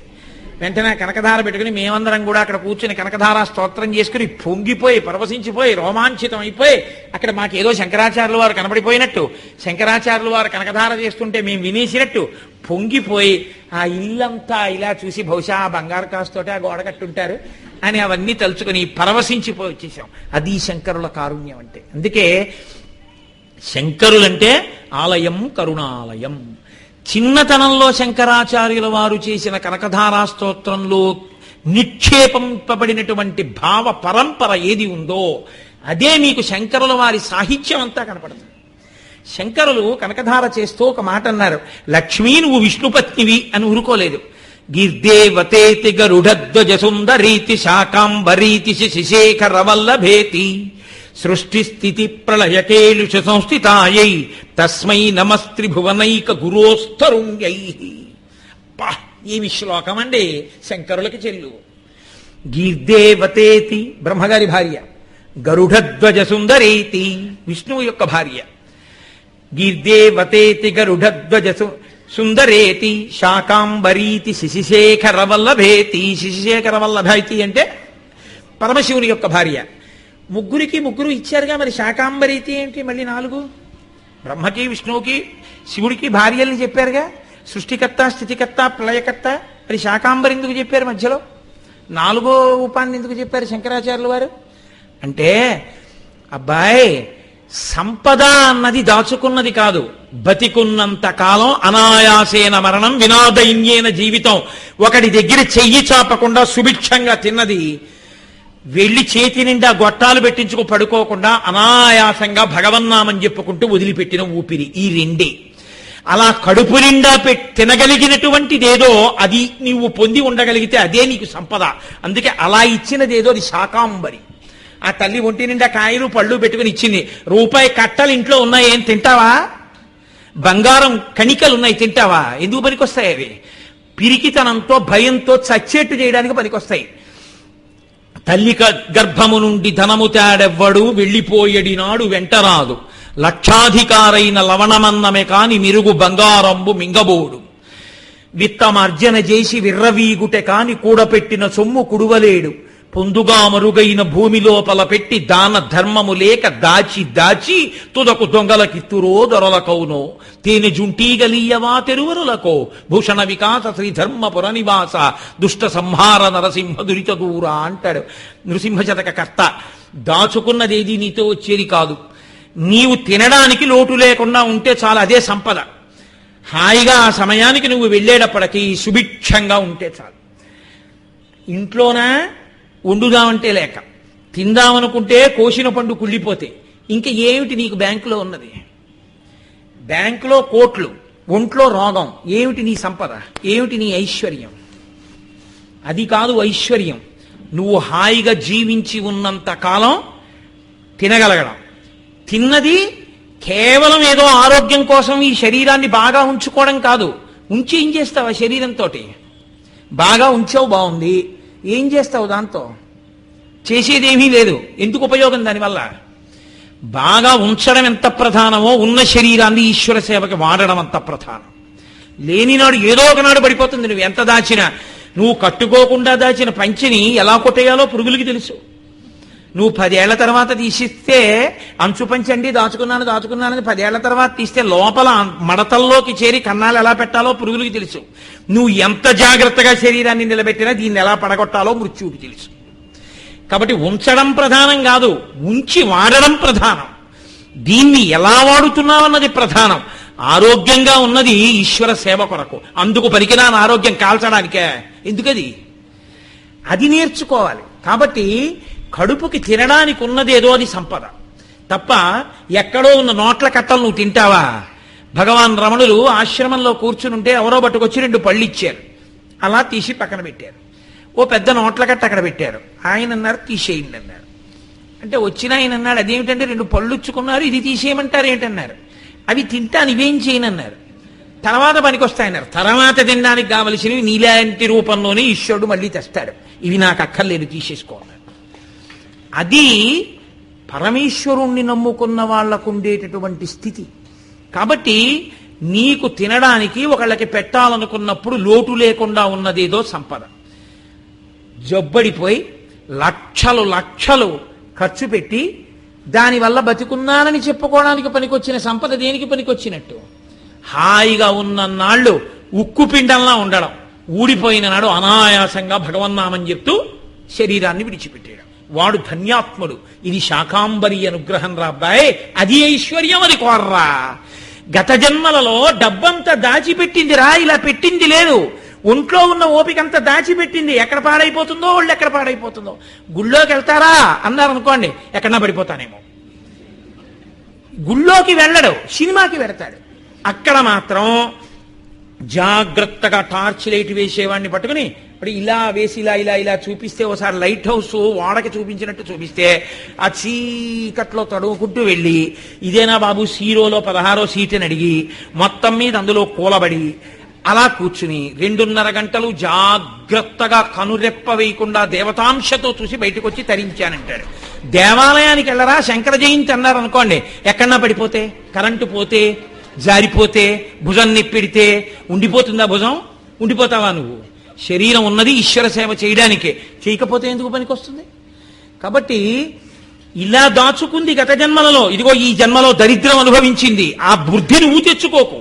ఇది చెప్పడానికే శంకరాచార్యుల వారు లోకానికంతటికి మార్గం చెప్పారు. శాకాంబరీతి ఆవిడ్ని తీసుకొచ్చారు. 3 మూర్తుల యొక్క శక్తుల్ని చెప్పి ఊరుకోకుండా 4వ మూర్తిని తీసుకొచ్చారు. అందుకే గీర్దేవతేతి గరుడధ్వజసుందరేతి శాకాంబరీతి చిచేక రవల్లభేతి సృష్టి స్థితి ప్రళయకేలు సంస్థితాయై. ఇది శంకరుల సిద్ధాంతం. భేదము చూడకు ఈశ్వరుని యందు. లక్ష్మి వేరు, పార్వతి వేరు, సరస్వతి వేరు అనకు. ఆవిడే నీకు చదివివ్వడానికి కూర్చున్నప్పుడు తెల్లటి బట్ట కట్టుకుని చదివిస్తుంది.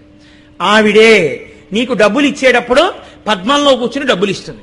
ఆవిడే నీకు ఒంట్లో శక్తినిచ్చేటప్పుడు ఎర్రటి బట్ట కట్టుకుని కూర్చుని నీకు శక్తినిస్తుంది. ఏమిటి నీకు అభ్యంతరం? నీ అమ్మగారే నీకు తలస్నానం చేయించేటప్పుడు ఆ చీర పైకి పెట్టుకుని పమిట ఇలా దోపుకుని తాను కూడా స్నానం చేయకుండా చెమట కంపు కొడుతూ ఆ గాజులు అన్నీ కూడా గలగల గలగల శబ్దం వస్తుంటే నీ తల రుద్ది రుద్ది రుద్ది రుద్ది చదువు పేరు చెప్పి నువ్వేమో 4 వారాలకు ఒకసారి కూడా తల స్నానం చేయవు. తల నిండా పేలు జిడ్డు తోమి తోమి తోమి గూడలు జారిపోయి బయటికి వచ్చింది. ఏ అమ్మ కాదా? అమ్మే. ఆ అమ్మే నీతో పాటు కాలేజ్ డేకి వచ్చేటప్పుడు చక్కటి చీర కట్టుకుని నా కూతురు ఇన్ని ప్రైజులు తెచ్చుకుందని సంతోషంగా పువ్వులు పెట్టుకుని వచ్చింది. అప్పుడే మీ అమ్మ? అప్పుడు అమ్మే. నువ్వు స్కూల్కి వెళ్ళేటప్పుడు నీకన్నా ముందు ఆవిడ స్నానం చేసి పూజ చేసుకుని పట్టుబట్ట కట్టుకుని పరీక్ష కడుతుంటే నిన్ను ఆశీర్వచనం చేసింది. అమ్మ కాదా? అమ్మే. నువ్వు ఏదో తప్పు చేశావని తెలుసుకున్న నాడు కళ్ళు ఎర్రగా పెట్టి నిన్ను చాచి లెంపకాయ కొట్టింది. అప్పుడు అమ్మ కాదా? అమ్మే. ఎలా ఉన్నా అమ్మ అమ్మే. అంతేగాని ఇలా ఉన్నది అమ్మ కాదు ఇలా ఉన్నదే అమ్మ అంటున్నావా? అంటలేదుగా. అమ్మవారు కూడా అంతే. ఏ రూపంలో ఉన్నా అమ్మవారు అమ్మవారి అమ్మే. నీకు డబ్బిచ్చినప్పుడు లక్ష్మి, నీకు చదివిచ్చినప్పుడు సరస్వతి, నీకు శక్తినిచ్చినప్పుడు పార్వతి. అంతేగాని పార్వతి వేరు లక్ష్మి వేరు సరస్వతి వేరు అనడానికి ఏమిటి? లక్ష్మీ వినే పూజిస్తానండి, పార్వతి పేరెత్తానండి అంటే అవైదికం అవుతుంది. అది పార్వతినే పూజిస్తానండి, లక్ష్మీదేవి పేరెత్తానండి అంటే అదో అవైదికం అవుతుంది. నేను కేవలం శివభక్తుండండి, విష్ణు స్మరణమే చేయనండి అంటే అంతకన్నా పాపం లోకంలో ఇంకోటి లేకుండా పోతుంది. నేను కేవలం విష్ణు భక్తుండండి, శివుడి పేరెత్తానంటే నీ కర్మ. ఇదొద్దు. శంకరాచార్యుల వారి ప్రతిపాదన చాలా చిన్నతనంలో గీర్దేవతేతి గరుడధ్వజసుందరేతి శాకాంబరీతి చిచేకరవల్లభేతి సృష్టి స్థితి ప్రళయకేలు సంస్థితాయై. ఇలా అంటే లక్ష్మీదేవి చిన్నబుచ్చుకుని అబ్బాయి అదేమిటి అలా అంటావు, నేనే పార్వతి అంటావు, నేనే సరస్వతి అంటావు, ఏంటి తప్పు. వాళ్ళు బ్రహ్మగారి భార్య శివుడి భార్య అలా అనకూడదు అబ్బాయి అందే. చాలా సంతోషించి కనకధార కురిపించింది. ఒక్క పరదేవత ఇన్ని మూర్తులుగా ఉండే తల్లివి నువ్వే అమ్మా. ఆఖరణ నువ్వెవరో తెలుసా? గీర్దేవతేతి గరుడధ్వజ సుందరీతి శాకాంబరీతి శశిశేఖర వల్లభేతి సృష్టి స్థితి ప్రళయకేలు సంస్థితాయై తస్మై నమస్త్రిభువనైక గురోస్తరుంగై. 3 భువనములకు గురువైనటువంటి శ్రీమన్నారాయణమూర్తి యొక్క ఇల్లాలివమ్మా అన్నారు. పైగా 3 లోకములకు ప్రభువైన నారాయణమూర్తి అనలేదు, 3 లోకములకు గురువైన నారాయణమూర్తి ఇల్లాలివన్నారు. 3 లోకములకు గురువు నారాయణమూర్తి ఎలా అయ్యారు? నారాయణుడే కదా మొట్టమొదటి వేదాన్ని ఇచ్చాడు. పైగా శంకరాచార్యుల వారు సన్నిసించిన తర్వాత ఏ పరంపరలోకి వెళ్ళాలి? నారాయణం పద్మభువం వశిష్టం శక్తించ తత్పుత్ర పరాచరంచ వ్యాసం శుకం గౌడపాదం మహాంతం గోవింద యోగీంద్ర మతాస్య శిష్యం. ఆ నారాయణమూర్తి మొట్టమొదటి గురువుగా ఉన్నటువంటి పరంపరలోకి వెళ్ళాలి. అందుకని నాకు గురువు నారాయణమూర్తి. వేదం ఇచ్చినవాడు మా తండ్రి. ఆయన వేదం ఇవ్వకపోతే ఈ సృష్టి ఎక్కడిది? బ్రహ్మగారు ఎక్కడవాడు? వేద ప్రమాణం లేకపోతే మేమెక్కడ ఉంటాం? కాబట్టి ఆ నారాయణుడు ఉన్నాడే అమ్మా, ఆయన నా గురువు అమ్మా. ఎవరన్నారు ఈ భావన? లోకంలో అలా అన్నవాడు ఉన్నాడా? నారాయణుడు నా గురువు అన్నారు. మా గురువు గారి పత్నివి నీవు. అమ్మా నువ్వు గురుపత్నివమ్మా, కాబట్టి నాకు అమ్మవి, గురుపత్ని తల్లి కాబట్టి అమ్మా నువ్వు అమ్మవి కాబట్టి బిడ్డని అడుగుతున్నా స్వతంత్రంగా. తొలగొట్టమ్మా ఆవిడ పాపాన్ని, తొలగొట్టి కురిపించమ్మా అన్నారు. ఆనాడు శంకరాచార్యుల వారు బాల్యంలో ఏది ప్రతిపాదన చేశారో జీవితాంతం వారి ప్రతిపాదన అదే. అందుకే ప్రశ్నోత్తరమాలిక అని వారు చేశారు. అందులో ప్రశ్న జవాబు చిట్ట చివరికి వచ్చేటప్పటికి కచ్చ భగవన్ అని ఒక ప్రశ్న. భగవంతుడనగా ఎవరు? ఆయన అన్నారు మహేశ్వర శంకరనారాయణ. మహేశ్వరుడు శంకరనారాయణుడు ఈశ్వరుడు అన్నారు తప్ప శంకరుడు నారాయణుడు వేరువేరని ఆయన అనలేదు. ఇప్పటికీ ద్రవిడ దేశంలో శంకరనారాయణ అన్న పేరు పెట్టుకుంటారు. త్రిశూర్ క్షేత్రంలో మీకు పరమేశ్వరాలయం పక్కనే శంకరనారాయణ దేవాలయం ఉంటుంది. కాబట్టి ఇది శంకరాచార్యుల వారు తన అవతారమంతటా మనకి బోధించినటువంటి సత్యం. భేదములను చూడకండి. వేదప్రోక్తమైనటువంటి ఈశ్వర స్వరూపములన్నీ ఒక్కటే. అది ఆ అవసరాన్ని బట్టి ఆ రూపాన్ని తీసుకుంటుంది. ఒక్కటే స్వరూపము తిరుగుతోంది సుమా అని మనకి చెప్తూనే ఉన్నారు. కేవలము దాచుకోవడం నేర్చుకోకు. కేవలము ఐశ్వర్యం ఒక్కటే ఎన్నడూ కోరుకోకు. ఐశ్వర్యముతో పాటుగా జ్ఞానాన్ని కోరుకో. ఆ జ్ఞానం ఉన్ననాడు నీకున్న డబ్బు నిన్ను ఎలా ఉద్ధరించాలో నీకు తెలుస్తుంది. లేనినాడు నిన్ను పాడి చేస్తుంది. అందుకే కాశీ వెళ్ళి అన్నపూర్ణమ్మ దగ్గర నిలబడితే ఆయన అమ్మ అన్నం ఒక్కటే పెట్టి అనలేదు. జ్ఞాన వైరాగ్య సిద్ధ్యర్థం భిక్షాం దేహి చ పార్వతి మాతా చ పార్వతీ దేవి పితా దేవో మహేశ్వర బాంధవ శివభక్తాశ్చ స్వదేశో భువనత్రయం అన్నారు.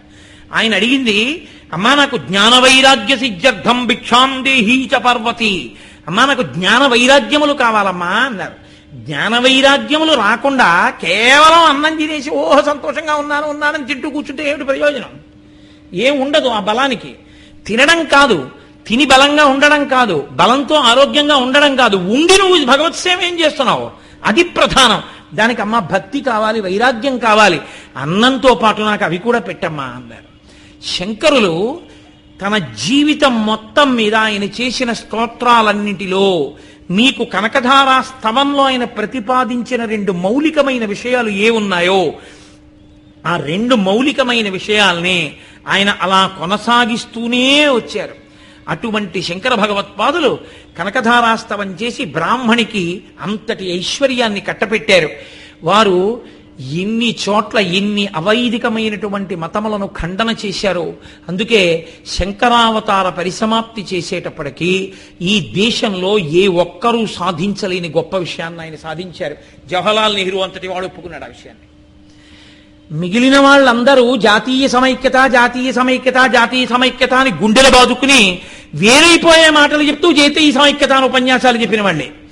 శంకరాచార్యుల వారు ఒక్కరే షణ్మత స్థాపనాచార్యులై శివుణ్ణి, విష్ణువుని, అమ్మవారిని, వినాయకుణ్ణి, సుబ్రహ్మణ్యుణ్ణి, సూర్యభగవానుణ్ణి షణ్మత స్థాపనాచార్యులై పంచాయతన పూజని నిర్దేశం చేసి మీ అందరూ కూడా చక్కగా ఇటువంటి ఆరాధనా విధానంతో తరించండి అని మనందరినీ కూడా మనమందరం పరమేశ్వరుని యొక్క స్వరూపాలం, మనమందరం భగవంతుని యొక్క బిడ్డలం, అదే జ్ఞానములోకి వెడితే చిట్ట చివర అద్వైత స్థితిని పొందుతావు అని మనకి నేర్పి మనమందరం ఆ వైదిక మతానికే చెందిన వాళ్ళం, మనమందరం వేద ధర్మమునకు కట్టుబడిన వాళ్ళం అని మనందరం ఒక్కటే అన్న భావన 3 సార్లు దేశమంతా పర్యటించి తీసుకొస్తే శంకర భగవత్పాదుల అవతార పరిసమాప్తి చేసే సమయానికి విడిపోయినటువంటి స్థితి లేదు, మనందరం ఒక్కటే అనేటటువంటి గొప్ప భావాన్ని ఈ జాతికి తీసుకొచ్చి జాతీయ సమైక్యతని తీసుకొచ్చిన పరమ కారుణికులు శంకర భగవత్పాదులు. ఆయన సాధించినటువంటి విజయం అనన్య సామాన్యం, మహానుభావుడిది. శిష్యుల్ని ఎంత మందిని ఎన్ని రకాలుగా ఉద్ధరించారు. అందుకే శంకరుల జీవితం, శంకరుల యొక్క సాధితముల గురించి మాట్లాడడం అంటే సాధ్యం కాదు. అందుకే ఆయన పుడుతూనే అభిజిత్ లగ్నంలో పుట్టారు. అభిజిత్ లగ్నంలో పుట్టినటువంటి వాళ్ళకి అన్నిటా జయమే. 5 గ్రహాలు ఉచ్ఛలో ఉండగా పుట్టారు. ఆయన పుట్టేసరికి ఆయన అడుగు తీసి అడుగేస్తే ఆయన్ని ఖండించడానికి, ఆయన్ని ఓడించామనడానికే తయారైన వాళ్ళు. కానీ శంకరాచార్యుల వారి జీవితం మొత్తం మీద ఓటమి అన్న 3 అక్షరాలు లేవు. ఆయనకున్నవి 3 అక్షరాలే, గెలుపు. అందుకే జయం తప్ప అపజయం ఎరగని వారు శంకర భగవత్పాదులు. అందుకే ఆయన వస్తుంటే ఒక్కటే మాట, జయ జయ శంకర హర హర శంకర. జయం తప్ప అపజయం ఎరగని వాడా, మాకున్న పాపములను హరించు, మాకున్న అజ్ఞానమును హరించు, మాకున్నటువంటి అహంకారమును హరించు, నీ పాద రేణువులను చేసి మమ్మల్ని కూడా అనుగ్రహించు. ఇంత గొప్ప శంకర భగవత్పాదులు తన అవతార పరిసమాప్తి తర్వాత మళ్ళీ అవైదికమైన వాదనలు, ఆచార భ్రష్టమైన సిద్ధాంతములు ఈ దేశంలో ప్రవేశించి ఈ దేశంలో ఉండేటటువంటి సనాతన ధర్మ వ్యవస్థని తూట్లు పడవకూడదని తూర్పున జగన్నాథులో గోవర్ధన పీఠము, పడమర ద్వారకలో కాళికాపీఠము, ఉత్తరమున బదరికాశ్రమములో జ్యోతిపీఠము, దక్షిణమున శృంగగిరిలో శారదాపీఠము, కంచి కామకోటి పీఠము, ఈ పీఠములను స్థాపించినటువంటి మహాపురుషుడు శంకరులు. శంకరులు 4 దిక్కులా ఈ పీఠాల్ని కాపు పెట్టారు కాబట్టే 4 దిక్కుల నుంచి మళ్ళీ అవైదికమైన వాదనలు కబళించకుండా ఆనాటి నుంచి ఈనాటి వరకు మళ్ళీ ఆయన పరంపరలో అటువంటి జ్యోతిర్మయమైనటువంటి స్వరూపాలు కారణజన్ములైనటువంటి వాళ్ళు పుడుతూనే ఉన్నారు, పుట్టి పీఠాధిపత్యం వహిస్తూనే ఉన్నారు, వహించి సనాతన ధర్మ వ్యవస్థని తమ మాటలతో నిలబెడుతూనే ఉన్నారు.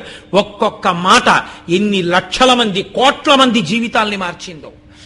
చంద్రశేఖరేంద్ర సరస్వతి నడిచే దేవుడు పరమాచార్య స్వామి వారు మహానుభావుడు కాలినడకన వెడుతుంటే కొన్ని వేల మంది ఉన్న సభలో మేము ఇది ఇస్తాం అది ఇస్తామని చెప్పి పళ్ళు పట్టుకుని, బంగారం పట్టుకుని, డబ్బులు పెట్టుకుని, వస్త్రాలు పట్టుకుని ఇది ఇస్తాం అది ఇస్తామని మీద పడుతుంటే ఇలా అని ఒక్కసారి సభనంతటినీ ఆపి ఆయన ఒక్కటే అన్నారు, నేను పేద సన్యాసిని, నాకేమీ అక్కర్లేదు, నేను కాషాయం ఏనాడు కట్టానో ఆనాడే నేను అన్నీ విడిచిపెట్టాను, అటువంటి వాణ్ణి నేను మిమ్మల్ని యాచిస్తున్నాను. మీ అందరూ కూడా మీ దగ్గర ఉన్నదే నాకు ఇవ్వగలరా అని అడిగారు. ఇస్తాం ఇస్తాం అని ఇన్ని వేల మంది అరిచారు. ఏం కావాలి చెప్పండి, ఇస్తామని. మీకు ఈశ్వరుడు ఆయుర్దాయం ఇచ్చినంత కాలం, ప్రతిరోజు మీరు బతికి ఉన్నంత కాలం, ప్రతిరోజు 2 నిమిషములు మీ జీవితంలో, రోజుకి 2 నిమిషాలు నాకు ఇచ్చేయగలరా? ఇచ్చేస్తాం ఇచ్చేస్తాం అన్నారు. ఇప్పుడు మీరు బ్రతికున్నంత కాలం మీ జీవితంలో ప్రతిరోజులో 2 నిమిషాలు నావి. నావైన వాటిని నేను చెప్పినట్టు నా ఇష్టం వచ్చినట్టు వాడాలి. కాబట్టి మీ జీవితంలో ప్రతిరోజు 2 నిమిషాలు నాకు ఇచ్చేశారు కనుక, గురుద్రోహం చెయ్యకూడదు కనుక 2 నిమిషాలు కళ్ళు మూసుకుని భగవన్నామం చెప్పండి, చెబుతూ గడపండి, అదే మీరు నాకు ఇవ్వవలసిన కానుక అన్నారు. ఆనాడు సభలో చెయ్యెత్తిన వాళ్ళందరూ బతికున్నంత కాలం ప్రతిరోజు 2 నిమిషాలు భగవన్నామం చెప్పుకున్నారు. ఆ అలవాటు ఇంట్లో పిల్లలకు వచ్చి ఇవాల్టికి కొన్ని కోట్ల మంది అలా 2 నిమిషాలు భగవన్నామం చేయడం అలవాటు చేసుకున్నారు. చాలదా వాళ్ళ జీవితాలు తరించడానికి?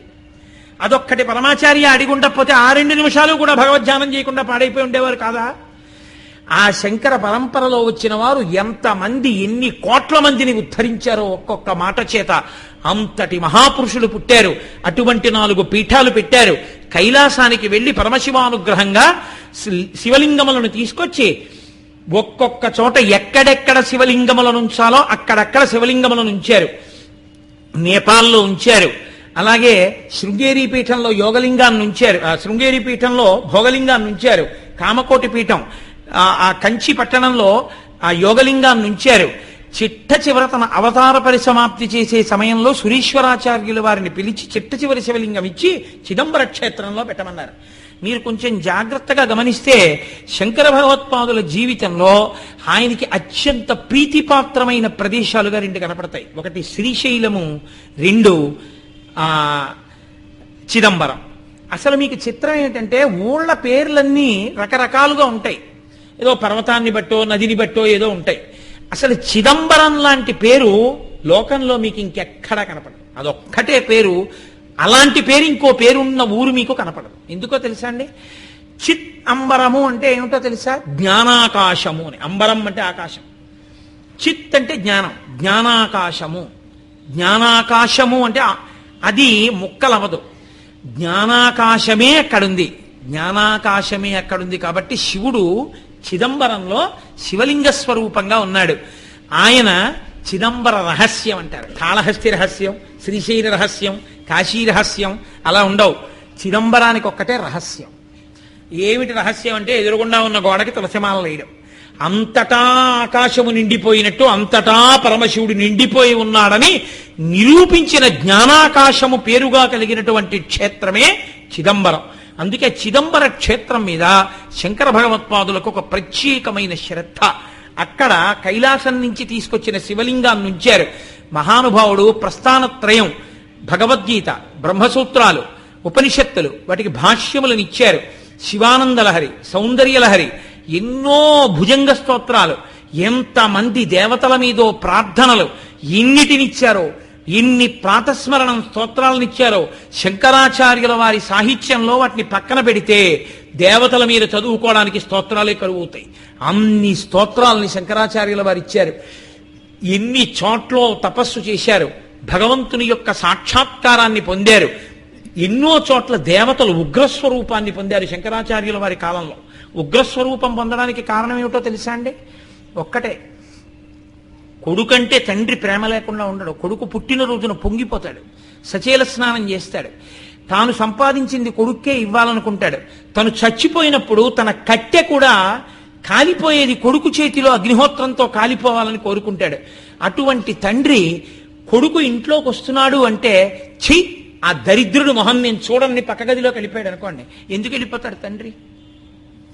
అంటే తండ్రి ఇలా బ్రతకరా అని ఏం చెప్పాడో అలా తప్ప ఇంకా తన ఇష్టం వచ్చినట్టు బ్రతికిన వాడు ఎవరుంటారో వాడిని చూసి తండ్రి ఉగ్రమూర్తి అవుతాడు.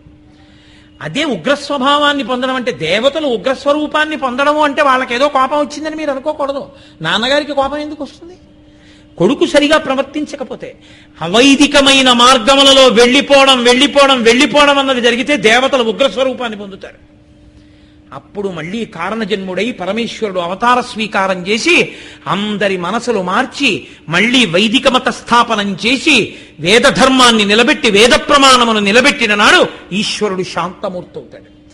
మళ్ళీ పరమేశ్వరుడు సంతోషిస్తాడు, ఇన్నాళ్లకి ఒక యోగ్యుడైన బిడ్డ మిగిలిన వాళ్ళని మార్చాడు రా అని.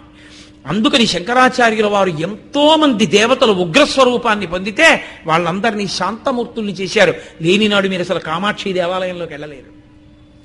అవన్నీ శంకరాచార్యుల వారి అనుగ్రహమే. అక్కడ మహానుభావుడు జంబుకేశ్వరం తిరువాణక్కోయిల్ అంటారు. అక్కడ అమ్మవారు అఖిలాండేశ్వరి అమ్మవారిలో ఉండిపోయిన అధిక తేజస్సుని తీసేసి ఆ శక్తి తాటంకములు శ్రీచక్ర తాటంకములు వేసి అమ్మవారి యొక్క చెవులకు వేశారు.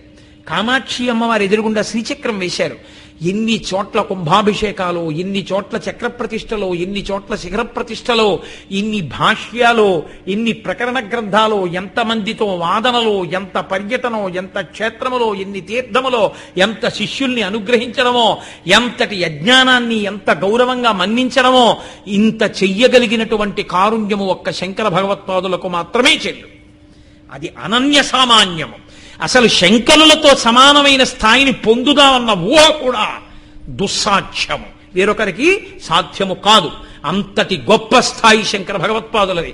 అందుకే వారు వచ్చినదే బోధించి మనసుని మార్చడానికి. మీతో నేను ఒక రోజున మనవి చేశా, దుష్కృత్యము చేస్తున్నాడు అంటారు, తప్పు పని చేస్తున్నాడు అంటారు. తప్పు పని చేస్తున్నాడు అంటే దానికన్నా ముందు వాడి మనసులో తప్పు ఆలోచన పుట్టింది అని. తప్పు ఆలోచన పుడితే తప్పు పని జరుగుతుంది. ఈ తప్పు ఆలోచన పుడుతున్న మనసుని సంస్కరించాలి, ఆ మనసుని భక్తి వైపుకి ముడివెయ్యాలి. అందుకే మీరు జాగ్రత్తగా పరిశీలిస్తే అసలు శంకరాచార్యుల వారి కన్నా గొప్ప మనస్తత్వ శాస్త్రవేత్త మీకు ప్రపంచంలో కనపడదు. శంకరులను మించిన సైకియాట్రిస్టు ఈ ప్రపంచ పటంలో లేడు ఇంకొకరు. మనసు గురించి శంకరాచార్యుల వారు అంత గొప్పగా మాట్లాడారు. ఎన్ని పద్యాలు చేశారో, ఎన్ని శ్లోకాలు చేశారో. ఆ మనసుని తీసుకెళ్లి పరమేశ్వరుడి దగ్గర పెట్టు, తరిస్తావు. బాహ్య పూజ కాదు, మనసుని తిప్పుకో, మనసుని తిప్పుకో. గభీరే కాసారే విశతి విజనే ఘోర విపినే విశాలే శైలే చ భ్రమతి కుసుమార్థం జనమతి సమర్ప్యైచే తత్సరసజముమానాదభవతే సుఖేనావస్థాతుం జనైహ నజానాతి కిమహో. నరత్వం దేవత్వం నగవన మృగత్వం వశకతా పశుత్వం కీటత్వం భవతు విహగత్వాది విజననం సదాత్తత్పాదాబ్జ స్మరణ పరమానందలహరీ విహారాసక్తం చేద్రు దయమిహ కింతేన వపుష. వటుర్వా గేహీ వా యతిర విజటీ వా తదితరో నరో వా యక్కశ్చిద్భవతు భవ కింతేన భవతి యదీయం హృత్పద్మం యది భవదీనం పశుపతే తదీయస్త్వం శంభో భవసి భవభారం చ వహసి అని ఎన్ని చోట్ల తామర పూలు తెచ్చానంటాడు, మారేడు దళాలు తెచ్చాను అంటాడు, పువ్వులు తెచ్చానంటాడు. ఇవన్నీ నే చేశానంటాడు. ఇవన్నీ వాడు చేయడం ఏమిటి? ఈశ్వరుడు పరమేశ్వరుడు నాతో చేయించాడనడం. మనసు పెట్టడు. మనసు పెట్టిన నాడు గొప్పవాడు. నీ మనస్సన్న పద్మం పెట్టరా పరమేశ్వరుడి దగ్గర. అది మానేసి అవి ఇవి తీసుకొచ్చానంట, అవి నువ్వు సృష్టించినవా? పరమేశ్వరుడి సృష్టిలోని పరమేశ్వరుడికి ఇచ్చావు, నువ్వు ఉపకరణానివి.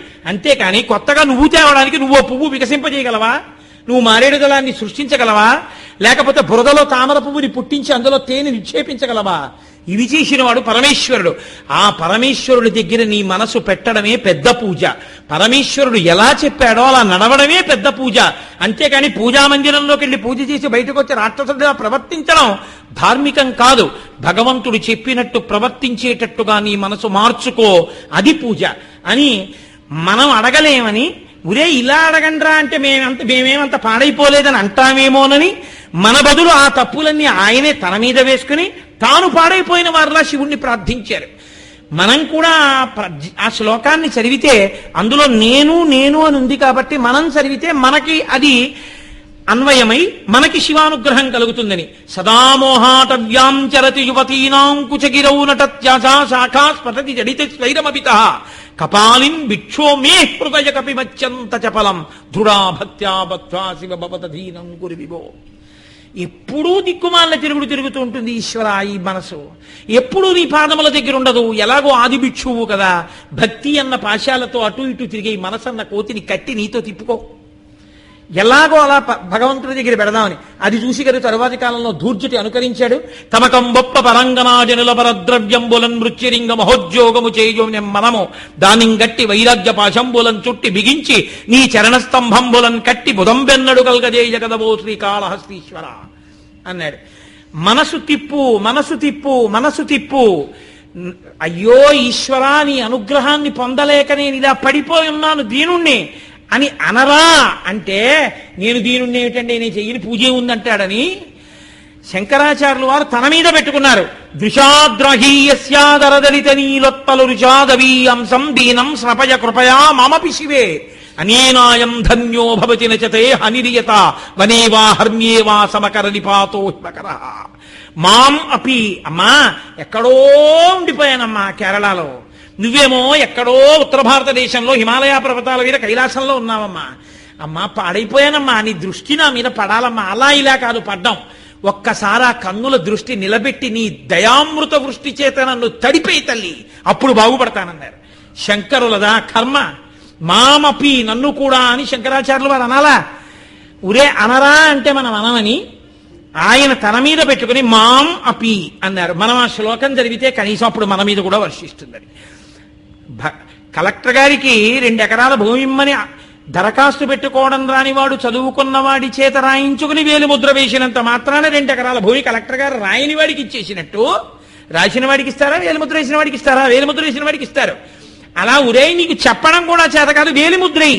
నేను చెప్పిన శ్లోకం నువ్వు చెప్పు. మాం అన్నాను కదూ, మాం అన్నప్పుడు నేను, నువ్వు చదివితే నువ్వు, నేను చదివాను అనుకోండి ఆ శ్లోకాన్ని, అమ్మా నేనమ్మా అంటే నా మీద వచ్చి పడుతుంది. తెలిసో తెలియకో ఆ శ్లోకం చదివితే వీడికి అనుగ్రహం కలుగుతుందని మన కొరకు ఆయన కిందకి దిగారు. ఇది శంకరుల కారుణ్యం. అందుకే ఆలయం కరుణాలయం. మహానుభావుడు ఒక చోట 2 చోట్ల. ఆయన కర్మ శృతౌ శాస్త్రే వైద్యే చకున కవిత గణపణితౌ పురాణే మంత్రే వా స్తుతినట హాస్యేష్వచరుత కమర్థం రాజ్ఞాం ప్రీతిర్భవతి మయి కోహం పశుపతే పశుం మాం సర్వజ్ఞ ప్రథిత కృపయా పలయ విభో. ఏమి శివ, అంత చెడిపోయినవాడు అంటావే నన్ను? నేను పశువుని, నేనే ఒప్పుకుంటున్నాను, నువ్వు పశుపతివి. చాలదా ఈ సంబంధం? ఒక ఆవు ముళ్ళకంపల్లోకి పోయింది, పుట్టల్లోకి పోయింది. ఆవు కాసుకునేవాడు, ఆవు యజమాని ఏం చేయాలి? వాడికి అవసరం ఉన్నా లేకపోయినా పుట్ట దగ్గరికి వెళ్ళి, ముళ్ళపొర దగ్గరికి వెళ్ళి దా అని ఏదో గడ్డి చూపించి జాగ్రత్తగా ముళ్ళల్లోకి పాకి ఆ పలు పట్టుకుని మెల్లిగా లాగి ఇంకో 2 పిలిచి 2 కర్రలతో ముళ్ళు తప్పించి జాగ్రత్తగా లాగితే ఒక్క దూకు దూకి ఆవు బయటికి వచ్చేసిన తర్వాత దీని అసాధ్యం కులాయి ముళ్ళలోకి పోయింది, ఇక్కడ ఏదో తడి కట్టడం తర్వాత మళ్ళీ రేపు వెళ్ళిపోతుందేమో అని ఓ గడ్డి పట్టుకొచ్చి ఎక్కడన్నా ముళ్ళు గుచ్చుకున్నాయేమో ఆవు శరీరం అంతా తుడిచి తీసుకెళ్లి, అయ్యో పాపం అందులో ఉండిపోయింది ఏం భయపడిందో అని చెప్పి దానికి నీళ్లు పోసి కడిగి పసుపు రాసి బొట్టెట్టి తీసుకొచ్చి గుంజక్కట్టి పచ్చిగడ్డి పెట్టి ఆవు దగ్గర కూర్చుని గంగడోలు నిమిరి, అయ్యో నా ఆవు ఎంత బెంగెట్టుకుందో పాపం ముళ్ళల్లో దిగింది, ఎలా గీరుకుపోయిందో అని భార్యని పిలిచి చూపించి పిల్లల్ని చూపించి, ఉరే తోలినప్పుడు జాగ్రత్తగా వెళ్ళిపోకుండా చూడండి అని పశుపతి చెప్పుకుంటున్నాడా లేదా? ఆవు ముళ్ళల్లోకి పోతుంది కాబట్టి పశువును ఉన్నవాడు ఏం చేస్తాడు? ముళ్ళల్లో ఉన్న ఆవును తెచ్చుకుని రక్షించుకుంటాడు. అయ్యో ముళ్ళల్లోకి పోయిందని బాధపడతాడు. ఈశ్వర, నువ్వు పశుపతివి, నేను పశువుని, చాలదా ఈ సంబంధం? రక్షించు. అలా చూస్తావేం? పాడైపోయానంటావే? పాడైపోతే పశువుని, ఈ పశుపతివి నువ్వు కాబట్టి నువ్వు రక్షించుకో. నా స్కూటర్ దుమ్ము పడితే నన్నంటారా? ఓ స్కూటరా, దిక్కుమాలిందానా, బుద్ధుందా లేదా? కోటేశ్వరరావు గారు ఎక్కుతారు కదా, ఆయనకు పూలదండ లేచి ఎరిగి మీద కూర్చోబెడతామే, అంత దుమ్ముతో ఉండొచ్చా, స్నానం చెయ్యొద్దా అంటారా? కోటేశ్వర గారు ఎంత ఉపన్యాసం చెప్తే మాత్రం ఒకసారి స్కూటర్ తుడుచుకోవద్దండి, లేకపోతే రేపు నేను వచ్చి తుడిచేస్తానని కొంతమంది చెప్పకుండా తుడిచేస్తుంటారు కొంతమంది మా ఇంటికి వచ్చి. నాకు నేను చెప్పే ఉపన్యాసాలన్నీ ఆ స్వానుభవమును చెప్పు చవటలారా అని నేను స్వానుభవంతో చెప్తున్నది. నాకు ఆ పేర్లు తెలిసి చెప్పడం ఎందుకు? పాపం వాళ్ళ ఇంటికి వచ్చి, గురువుగారు ఎలాగో తుడుచుకోడు ఈ స్కూటరు, ఈ దుమ్ము ఎప్పుడో సీట్ ఒకటి ఇలా తుడుచుకుని ఎక్కేస్తుంటాడని మల్లె పువ్వు మెరిసిపోతున్నట్టు నేను 10 రోజులు ఊరెళ్ళి వచ్చేటప్పటికీ నేను ఎక్కే మోటార్ సైకిల్ తుడిచిపెట్టేస్తారు. ఆ తుడిచిన వాళ్ళు ఎవరో నాకు తెలుసు. నేను ఒక్కసారో నమస్కారం చేస్తా, వాళ్ళ వంశము ఈశ్వరుడి చేత రక్షింపబడుగాక. వాళ్ళు చేసినటువంటి సేవకి నేను ఏం చేయగలను? కనీసం నోటితో కూడా చెప్పరు, నేను తుడిచానండి అని కూడా చెప్పరు, నాకు తెలుసు. అంటే అలా చేయమని నేను చెప్పట్లేదు మహాప్రభు, ఓ విషయాన్ని చెప్పానంతే. కాబట్టి స్కూటర్ని అంటారా, స్కూటర్ ఉన్నవాడిని అంటారా? స్కూటర్ ఉన్నవాడిని అంటారా అని మీరు తుడుచుకోవద్దా అంటారు. పశుపతివి నువ్వు, పశువుని నేను, చాలదా మనకి ఈ సంబంధం? పశుమాం సర్వజ్ఞ ప్రథిత కృపయా పలయ విభో. శంకరాచార్యులు వారా పశువు? మహానుభావుడు, ఆయన కర్మ మాట చెప్పడం. కానీ నేను అలాగంటే ఆ శ్లోకాన్ని వీళ్ళు చదువుకుంటే వీళ్ళు ఉద్ధరింపబడతారా అని మన కొరకు అంత కిందికి దిగొచ్చి ప్రార్థన చేశారు. తండ్రి గారు ఎంఏ పిహెచ్డి చేశాడు, డాక్టరేట్ చేశాడు. పెద్ద పెద్ద విశ్వవిద్యాలయాలకు వెళ్ళి ఆయన లెక్కల మీద ప్రసంగాలు చేస్తుంటే పెద్ద పెద్ద గణిత శాస్త్రజ్ఞులు కూడా ఎంతో చెవులు రిక్కించి వింటారు. అటువంటి వాడు కొడుకుని దగ్గర కూర్చోబెట్టుకుని, నాన్న 13లోంచి 9 తీయాలి, 3లోంచి 9 పోదు, కాబట్టి పక్క నుంచి ఒక తప్పు తెచ్చుకో, 1 × 10, 13, ఇప్పుడు ఏది, ఇదిగో ఇవి 5, ఇవి 5, ఈ 3 వేళ్ళు ఇక్కడ ఇదిగో చిన్న పుల్ల మొక్క పెట్టుకో, పెన్ను పెట్టుకోకు, పెన్ను పెట్టకూడదు, అలా తప్పు, సరస్వతీదేవి, పుల్ల మొక్క పెట్టు, 13 ఉన్నాయా, 9 తీసేయి, 9 అంటే 1 2 3 4 5 6 7 8 9 తీసేయి, ఇవి లేవు, ఇంకెన్నున్నాయి, 1 3 4 నాన్నగారండి. ఇదిగో చూసావా, 13లో 9 పోతే 4. ఆయన కర్మ. ఆయనేమో డాక్టరేటా, ఆయన 13లో 9కి వేళ్లలో పుల్ల మొక్క ఎట్టింత చెప్పాలా కిందకి దిగొచ్చి. తన కొడుకు కోసం వేళ్ల మధ్యలో పుల్ల మొక్కట్టి లెక్కలు నేర్పిన తండ్రిలా మనని ఉద్ధరించడానికి పశుమాం సర్వజ్ఞ అన్న కరుణామూర్తి శంకర భగవత్పాదులు. అటువంటి శంకర భగవత్పాదుల యొక్క పుట్టినరోజు నాడు పల్లకి పట్టని వాడు కృతజ్ఞనుడు కాదు. శంకరులని స్తోత్రం చెయ్యని వాడి జన్మ వృధా అయిపోలా. అంతటి మహానుభావుడు, దేశికుడు, పరమగురువు, జగద్గురువు. లోకమంతా సాష్టాంగపడింది. ఇప్పటికీ వేదాంతంలో ఏదైనా విషయాన్ని సాధికారికంగా చెప్పవలసి వస్తే శంకర భాష్యమే చూస్తారు. అంత గొప్ప భాష్యకర్త, అంతటి మహానుభావుడు కేవలం 32 సంవత్సరములు ఈ భూమండలం మీద నడయాడి ఆయన శరీరాన్ని ఉపసంహారం చేశారు. అంతటి మహానుభావుడు అవతార పరిసమాప్తి చేస్తూ మనందరికీ నేర్పారు. వేదో నిత్యమధీయతాం తదుదితం కర్మస్వనుష్ఠీయతాం. వేదమును ప్రమాణముగా నమ్మండి, వేదము ఎలా చెప్పిందో అలా బ్రతకండి, వేద విరుద్ధమైన మాటలు మాట్లాడకండి, నోరుంది కదా అని. దుస్తర్కాస్తు విరంజతాం. మీకున్న వాదనాబలం ఏమైనా ఉంటే వేదాన్ని సమర్థించడానికి మాట్లాడండి తప్ప దుస్తర్కం చెయ్యకండి. దీనివల్ల మీరు బాగుపడతారు అని మనకి లఘు సందేశం ఇచ్చినటువంటి మహానుభావుడు శంకర భగవత్పాదులు. ఇప్పటికీ పెద్దలు ఏం చెప్తారంటే, శంకరాచార్యుల వారు శాబ్దికంగా పైకొస్తారు అంటారు. శాబ్దికము అంటే శబ్ద రూపంగా పైకొస్తారు అని. అది సౌందర్యలహరి శ్లోకాల రూపంలో ఉంటారు అని. అందుకే సౌందర్యలహరి శ్లోకం చదివితే శంకరాచార్యుల వారే శబ్ద రూపంలో సభలో ప్రవేశిస్తారు అని. ఇవాళ శంకర జయంతి కనుక ఇప్పుడు మనందరం శంకరాచార్య స్వామి వారి పల్లకీ పట్టుకుని జయ జయ శంకర హర హర శంకర అంటూ కామాక్షి అమ్మవారి దగ్గరికి వెళ్ళి అక్కడ సన్నిధానం చేయించి, ఒక చిన్న పిల్లవాడు చక్కగా సౌందర్యలహరి శ్లోకాలన్నీ కంఠగతం. ఎంత కష్టపడి నేర్చుకున్నాడో వాడు శ్రద్ధతో. ఇవాళ ఆ పిల్లవాడు 10 శ్లోకాలు చదువుతాడు. ఈ సంవత్సరానికి ఈ ఒక్క రోజుతో ఉత్సవాన్ని పూర్తి చేద్దాం. వచ్చే సంవత్సరం శంకర భగవత్పాదులు అనుగ్రహించి 10 రోజులు ఉత్సవాన్ని చేసి ఆయన అనుగ్రహించి, నేను మళ్ళీ మరిచిపోయి డేట్లు అటు ఇటు ఇచ్చేయకుండా ఉండి చక్కగా మనం శంకరాచార్య స్వామి వారి జయంతి వైభవాన్ని 10 రోజులు ఈ దేవాలయ ప్రాంగణంలోనూ అక్కడ స్వామికి అభిషేకం చేసుకునేటటువంటి భాగ్యాన్ని శంకర భగవత్పాదులు తన నిర్హేతుక కృపాకటాక్ష వీక్షణముల చేత మనకు ప్రసాదించుగాక అని శంకరుల పాదములు పట్టి ప్రార్థన చేస్తూ, శంకరులంటే మహాసముద్రం. అటువంటి మహాసముద్రం గురించి చెప్పడానికి 3 రోజులు కాదు, నేను యథార్థం చెప్తున్నాను. 3 సంవత్సరముల పాటు నేను ఇలాగే కూర్చుని చెప్పినా శంకర భగవత్పాదుల యొక్క చరిత్ర చెప్పడం పూర్తి కాదు. అంతటి మహానుభావుడు శంకరులంటే. కానీ ఏకశబ్ద సమ్యజ్ఞాత సృష్ట ప్రయుక్త స్వర్గే లోకే కామదుగ్భవతి నమ్మి విశ్వాసంతో ఒక్క మాట చెప్పుకున్న అనుగ్రహానికి మనం పాత్రలం అవుతాం. అందుకని 3 రోజులు నాకు తెలుసో తెలియదో శంకరాచార్యుల వారి మీద భక్తి అన్న మాటలో మాత్రం నాకేమీ లోటు లేదు. నేను శంకరుల్ని నమ్ముకున్నవాడిని. శంకరులంటే నాకు భక్తి ఉంది. ఆ విషయంలో మాత్రం లోటేం లేదు. కాబట్టి నాకు వచ్చో రాదో ఆ శంకరాచార్యుల వారి పేరే 10 మాటలు చెప్పుకుంటూ ఏదో వచ్చిన వాళ్ళే చెప్పాను.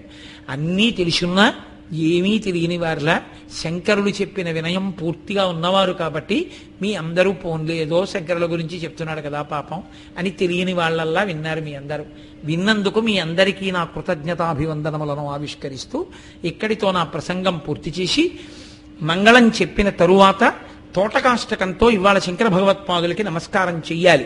అసలు ఆ తోటకాష్టకం చాలు వ్యాఖ్యానం చేస్తే అంత గొప్పది. కాబట్టి ఆ తోటకాష్టకంతో నమస్కారం చేసి శంకరుల పల్లకి సిద్ధమై ఉంటుంది. ఏమి గోపాలకృష్ణ గారు, శంకరుల పల్లకి సిద్ధమైంది. తోటకాష్టకం అయిన తర్వాత తోసుకోకుండా గోపాలకృష్ణ గారు చెప్పిన వాళ్ళు ఎవరో వాళ్లే పట్టుకుంటారు పల్లకిని. అందరం అక్కర్లేదు, అందరం కామాక్షి దేవాలయ ప్రాంగణంలోకి చేరుకుందాం.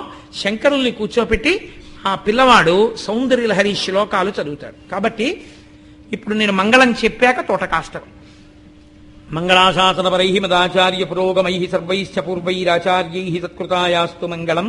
మంగళం కోసలేంద్రాయ మహనీయ గుణాత్మనే చక్రవర్తి తనూజాయ సర్వభౌమాయ మంగళం. ఉమాకాంతాయ కాంతాయ కామితార్థప్రదాయిని శ్రీగిరీశాయ దేవాయ మలినాథాయ మంగళం. కరచరణకృతం వా కర్మవాక్కాయజం వా శ్రవణనైనజం వా మానసం వాపరాధం విహితం వా సర్వమేత్తక్షమస్వ శివ శివ కరుణాబ్ధే శ్రీ మహాదేవ శంభో. సర్వం శ్రీ ఉమామహేశ్వర బ్రహ్మార్పణమస్తు. స్వస్తి.